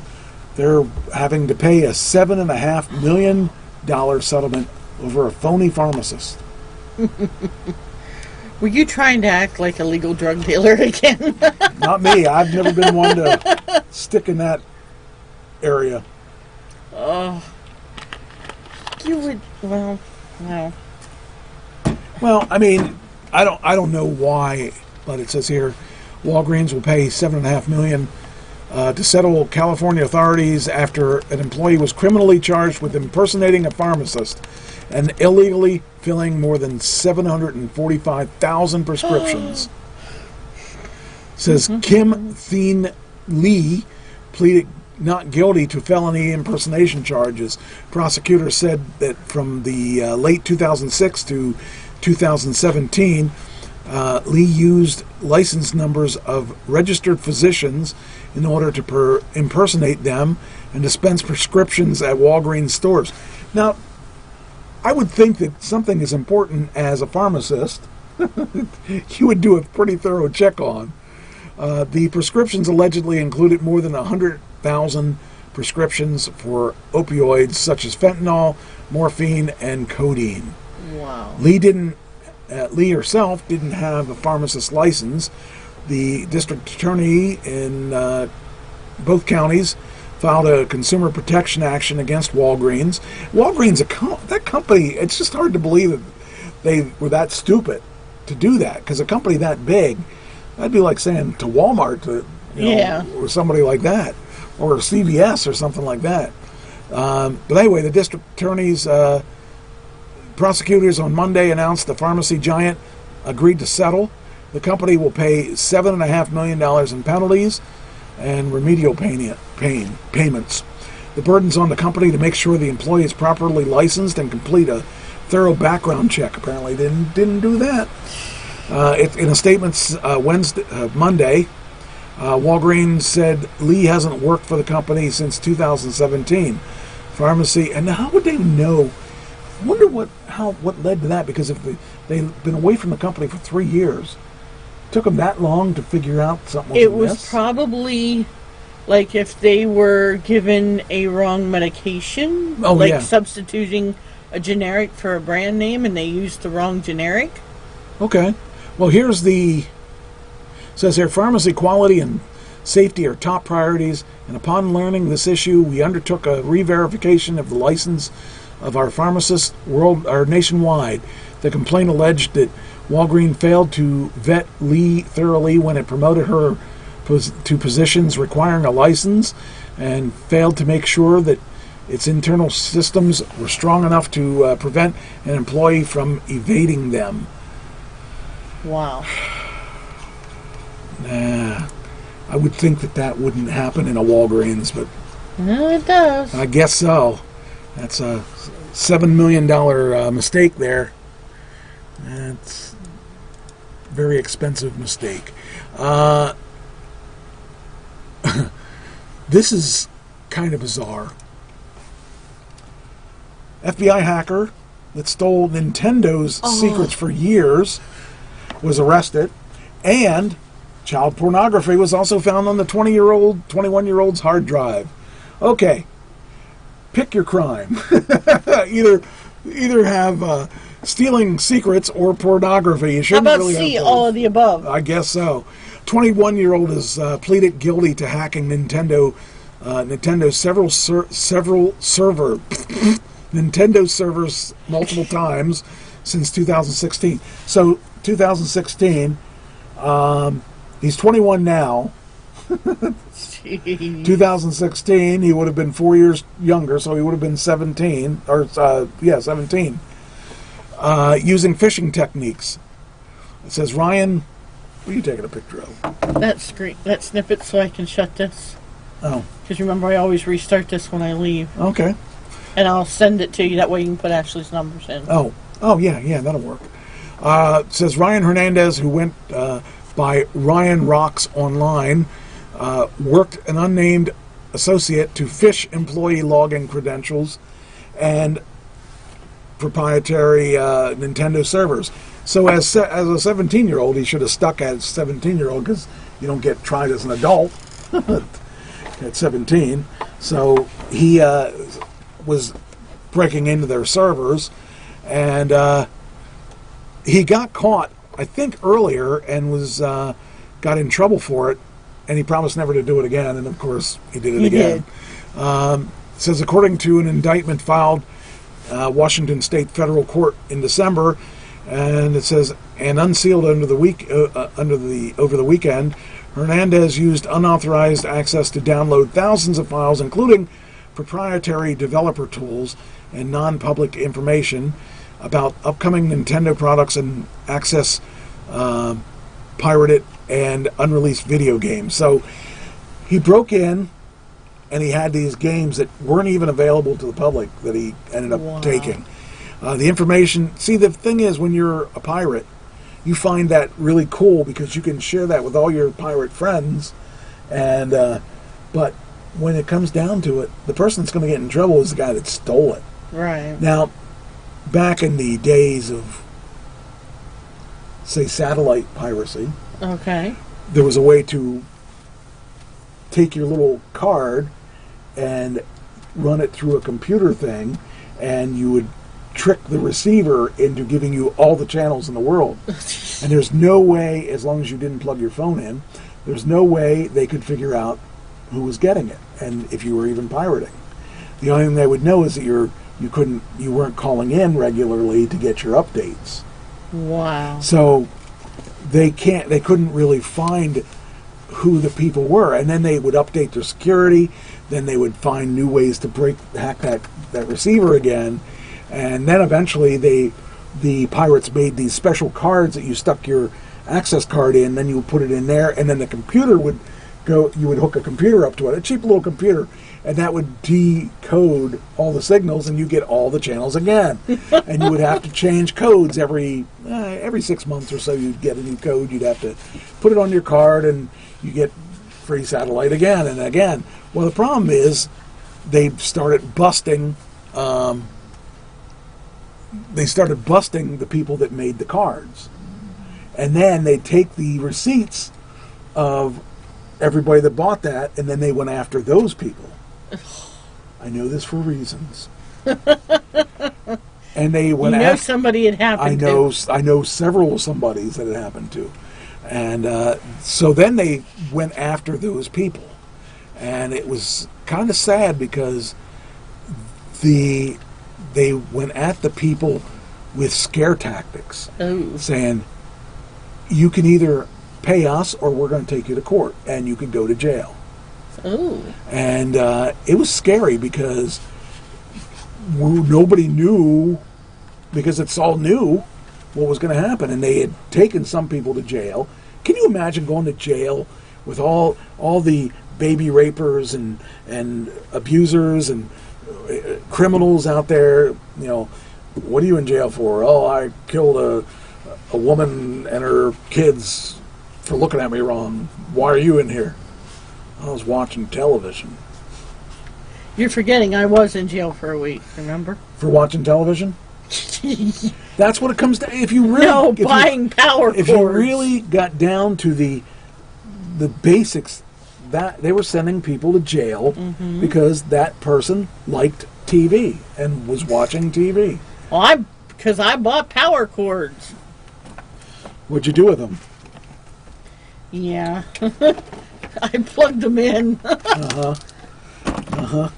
So, in any case, this kid here broke into Nintendo using phishing techniques on an email, got their passwords and stuff, and was downloading their classified information.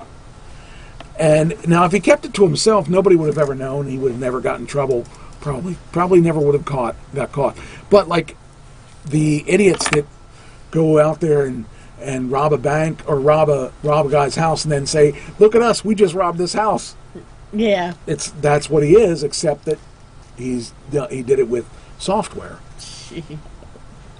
That's just never mind. Why do they do it? But because it's a pride thing. Yeah. It says the information and discussion of Nintendo's internal servers and vulnerabilities were leaked to the public via Twitter, through Discord, and a chat room called Ryan's Underground Hangout. Oh, gee. Oh. At one point, Ryan's Rock drew at least a little infamy in the Nintendo hacking community for allegedly leaking Nintendo software development kit, and that had a piece of hidden remote access tools malware to it.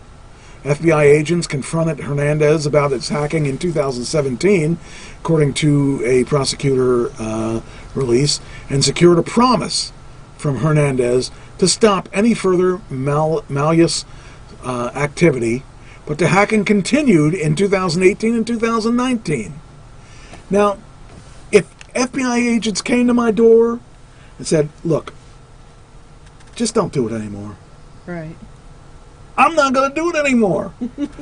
Because if FBI agents came to my house, they know who I am, and they're going to be watching. They're going to look for anything they can get me on. And you know what? Chances are he's going to go away for all this. And he could have just stayed out of it. But he couldn't. He couldn't keep his hand out of it. And but the hacking community hacking continued in 2018 and 2019. And guess what? He turned 18 by then, and he's now 21. Yep. And according to the indictment, until a June 2019 FBI raid that obtained hard drives with thousands of proprietary Nintendo files, the seized hard drives also included sexually explicit images of minors in a folder named Bad Stuff. Guess what? He knew what that bad stuff was. Now, Hernandez has agreed to pay $260,000 to Nintendo as part of a plea agreement. Prosecutors are recommending a jail term of 3 years for Hernandez's crimes when sentencing is done in April. Now he's going to go to jail for at least 3 years and owe $260,000 at 21. He'll never pay that off in his lifetime. Probably not, unless his family's rich, but, you know. Wow. That's all for gaming, because he was a smart aleck and said, look at me, I can break into Nintendo. Because of that attitude, look at me, I'm smarter than you because I can do this, he gets in trouble for not only that, but child porn too. Wow. Serves him right. I mean, if the guy's an idiot, I never understood the child porn thing. I like my women of age. In fact, most of the time, I like them older than of age, because I don't want to... No crossing that line. No. I don't want... The youngest girl was 25. And that was much younger than I ever thought, because I was much older. But now, if I were to look for a woman, I don't think she would... I would think she'd have to be at least 45. At least. Okay, good. I fit in that category. You're in that category. So, I'll let you know. I appreciate that. I'll send you a memo. Okay, thanks. To me, it just is so stupid this kid got caught. I mean, he's an idiot. Because it's not like he wasn't making money off this. I don't think he was. He was just... I know that pirate community. My brother was part of that pirate community. I remember when my brother used it. We used to... I probably have some yet. I should probably get rid of them. We had these little tapes that were this big. They were early, back before DAT was... Well, actually, I guess DAT was out then. But they were backup tapes. And they were... You keep 20 or 40 meg, I think it was, on them back then. Because that's all... Well, that's back then. That was big. Yeah. But we had all these tapes. And my brother collected them. And he had so many programs. I used maybe 2 of them. I think one of them I still use every once in a while because they don't make it anymore. Norton Commander. I don't even know if I have it on any of these computers. Maybe I don't use it anymore. But they collected all these tapes, and you would never use all these tapes. It was just a matter of collecting them and saying, I got this. Look at all these tapes. All these programs I've got. And that's the thing. We had all these programs, and we bragged about it. Yep. I personally don't want to go to jail over that. Oh, that's your foot. Yeah, that's my what that foot. was. Because I'm trying to stretch my knee. So anyway, that poor, well, not that poor kid. That kid is going away for a little while, I think. This is weird. You think it's in the movies.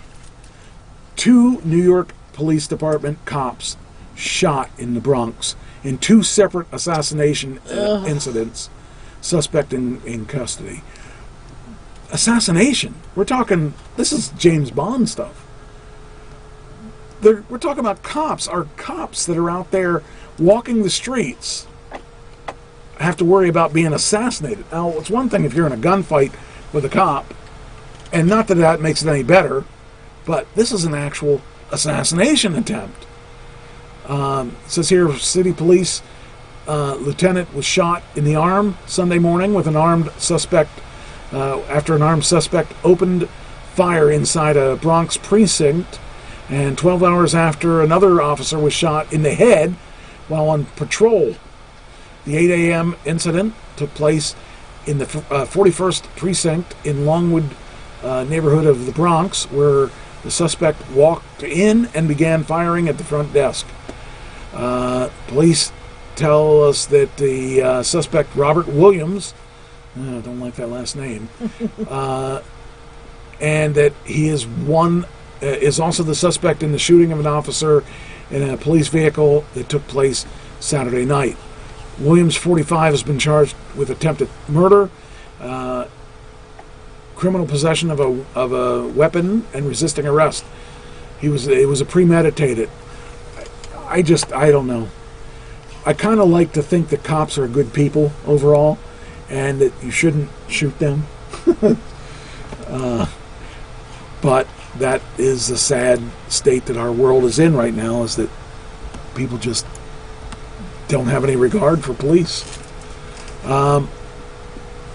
This is weird too. Florida.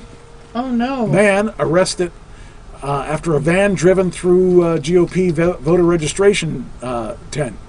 Now, I have a strange feeling that guy was probably not a Republican.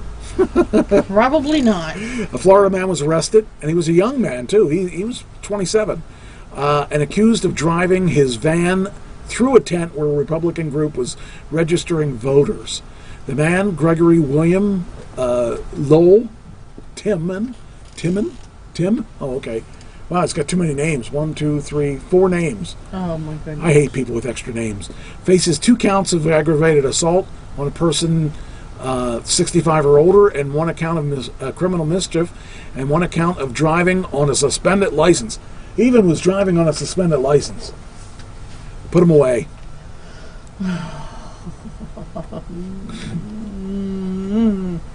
But I mean, it's really strange to think about. I mean, okay, I have some political feelings, things that I believe in or don't believe in, and the fact that somebody thinks that highly, that kind of scares me. That somebody wants.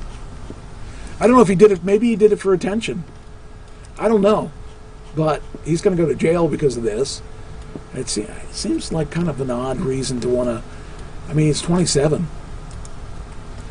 You want your daughter to have motivation? Which one?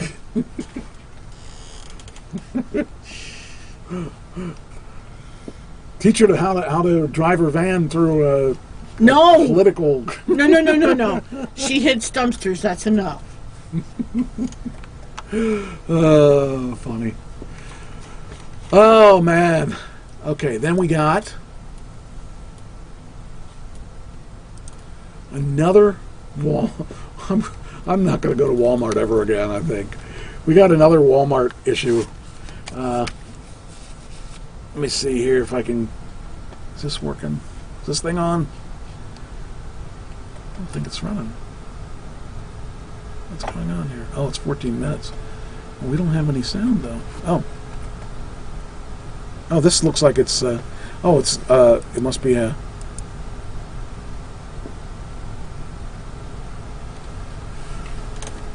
So 2 Arkansas officers are injured, and the suspect's dead in a Walmart shooting.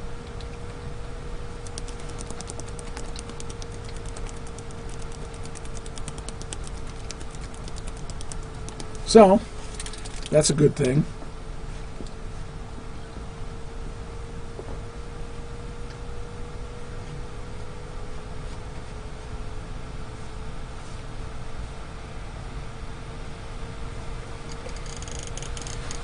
Hey, I'm sitting in the back where he's having to speak.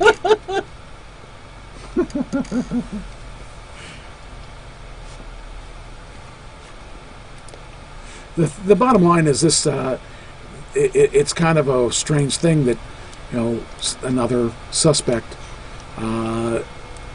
started a shooting at a Walmart. Kind of weird. Yeah. Scary too. Oh, that's the one I just did, isn't it? I don't know. I just Walmart's why do people got to do it in a place where there's a lot of people? I guess that's why they do it that way, but it just seems, I don't know, maybe I'm old school. Just don't believe in hurting other people. Well, Walmart, everybody's there. They're trying to give Walmart a bad name. That's Bon Jovi. Yeah, that too. Well, he gives at least Love a bad name. Let's see here. Then we can go back to here because we skipped over some things because of. Let's see here. Oh shoot! I can get rid of this Bezos thing because we did that. Okay.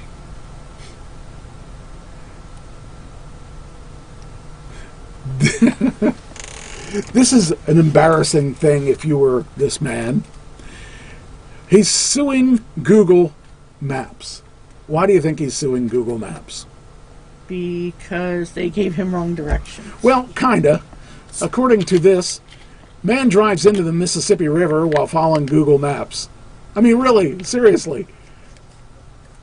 You would think that somebody would, not blindly go where Google Maps. I mean, remember when we used to go and they just redid the highway and it says turn right, and you can't turn right because there's a barrier there. I've had them where they've told me to go the wrong way down a one-way street. We've had that too. It's less now, but it's much better than it used to be. Oh yeah. But it happens. I mean, remember when I lived in that little farmhouse and they were trying to tell us there was, I don't know if it was Google or not, but they were trying to tell us to go to a street that didn't even exist. Oh yeah. I'm like, I know where I live. Why recently, just recently, probably in the past month, after band practice and I dropped you off, a guy answered my marketplace thing. So I said, all right, well, I'll go do it now. And he gave me an address, and it was in Middletown. And it was, I want to say, I'm going to make it up, but like 413 River Road. Okay. Or something like that. I went down and it goes to 300 River Road. There is no more. Oh. And I'm like, where is this place at? So I contacted him. I said, where is this place? And he said, it's a new development. Well, where is it? And here it was like, so you have this road and it comes to a dead end. Well, on the other side of this forest is that road. So you had to go around and up to get to it. Oh, and then once you get in that development, I was so lost because I was like, I don't know where I'm at. I can't, because these roads were not really well marked. Right. And I bought an iPad and I ended up having to return it to him because we couldn't get it to work because he bought it from his boss and they didn't deregister the iCloud. And I was going to I got it so cheap, I was going to actually, hi Heidi, I was going to just reset it because it cost $30 to reset it. I figured for the price, I'd spend an extra $30 so I could have the iPad and not have to return it. I couldn't get my credit card to work on that site, so that made me feel really suspicious. So I just ended up returning it to the guy. But he was a nice guy and everything, but just really irritated me that I couldn't get that iPad working because my iPad broke a long time ago, and I kind of wanted to get one that works again.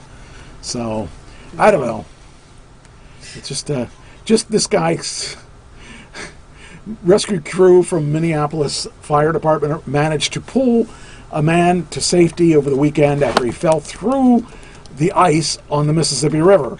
The man told firefighters he was heading back to his hotel, and Google Maps told him to cross the river. He was taken to the hospital and treated. Now, this is not ice road trucker territory. You don't drive on the ice. I'm sorry. If you drove on the ice, you deserved to go through the ice. I don't know.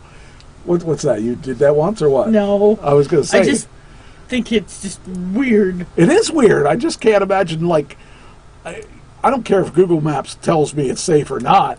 I'd be really strange to go do the ice road trucking, too. Unless maybe it was at night and he didn't realize that that's what he was doing. I don't know. It's dark and he can't see. I don't know. That's too weird for me. And Taco Bell. Here's a story about Taco Bell. Taco Hell. Oh, yes, and especially if you were to go to this one. Taco Bell apologizes after a sign appears at a restaurant calling out workers for showing up late. Huh? So they had a sign that said, these guys showed up late. Oh, First off, if you're going to Taco Bell, I'm sorry. I don't care if I'm going. I want my taco. I don't care who was late and who's there. I do care about who's there, but I don't care who's late. But Taco Bell has apologized for this sign appearing at the restaurant calling out people that are showing up late.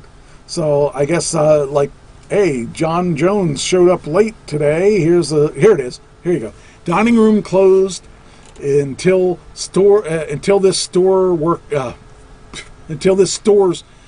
That's not the proper stores, is it? Until this store's workers can show up on time. We will happily serve you through the drive-thru as quickly as possible. We're very sorry for the inconvenience. So if you want a taco, you can't come inside because our workers are late, but we'll sell you through the drive-thru anyway. Kind of sounds like McDonald's. Yeah, I guess. I don't know. I just found that very funny that they actually decided to shame the workers. You know, I mean, what would you do if you're the manager of the place? You couldn't really open the doors, I guess, could you? But this is a pre-made sign. This sign must have happened. Well, it is on. I wonder if that looks like three-hole paper. So it's probably the only thing they had that would fit through the printer. I guess. I don't know. Just funny. Wow. But yeah, it's kind of funny. The boss didn't really like it when people. You'll have to send that to Ashley. It says residents in Fairlawn, Ohio, were greeted to unexpected sight at their local Taco Bell. According to the sign at the restaurant, the dining room had been closed because too many workers are showing up late for their shifts. So, all right, I'll have to send that one to Ashley. Yeah, kind of weird. I just think it's funny. And it says, in smaller print, it says, please bear with us until we find the right team to best serve our community. Oh my god, yeah. I think I'll probably end on that one because that's a good one to end on. Yeah. It's just especially since Ashley isn't here.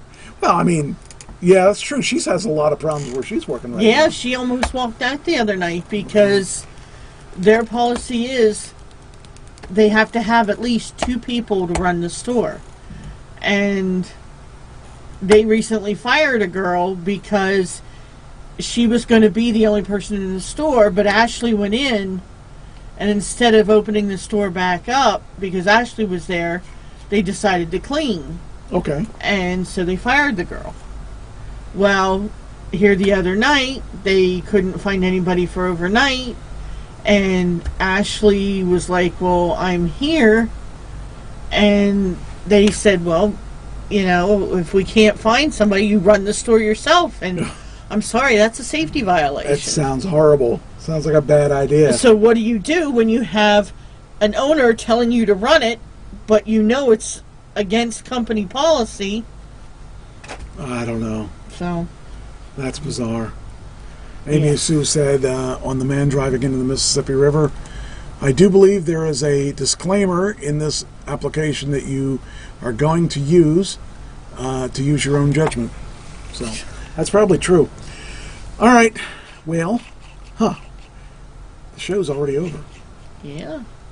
So I guess that means I got to wrap it up. Shoot, where's my stuff? Oh, here we go. I got to do this quicker one of these days. Show materials and videos. That would be it. Anyway, all right, we'll talk to you next week. Where who knows what will happen next week, but we're going to be definitely having fun as we always do. And just trying to get this thing. There we go. Oh, wait, that didn't go the right place. There, hold on. Oh, that's it. There it is. Now to live now. See you guys next week. Oh, I should have done the other thing, the other song, but this will work. I'll talk to you guys at a later time as I figure out how to get us off the screen. Let's see, how do we do that? Where's that? The end button. No, I'm my what you call it? Yeah. So I'll just talk through the video while I'm trying to figure out how to shut the thing off. I wonder if that's it. Maybe that's it. No, that's not it. Where is the... There it is. No, that's got to be... That's it. That's it. There. Okay.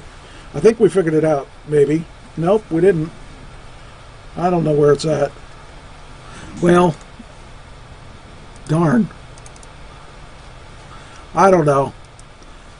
Anyway, as soon as we can... Oh, I can do it this way. That's what I'll do. Yeah, that's it. No, it's not it. Oh, I can't figure out how to do this. Here it is. Pull the plug. There it is. I don't know. I can't figure it out. Ah, rats. I can stop it here, right? Don't know how. I don't know. Oh, wait, is this it? Maybe this is it. Oh, I think I figured it out. Talk to you guys next week. Have a good one. Whew. Do I stop it here or no? Yeah, that's fine. And that happened to be the end anyway. Ooh. So, then we stop this one.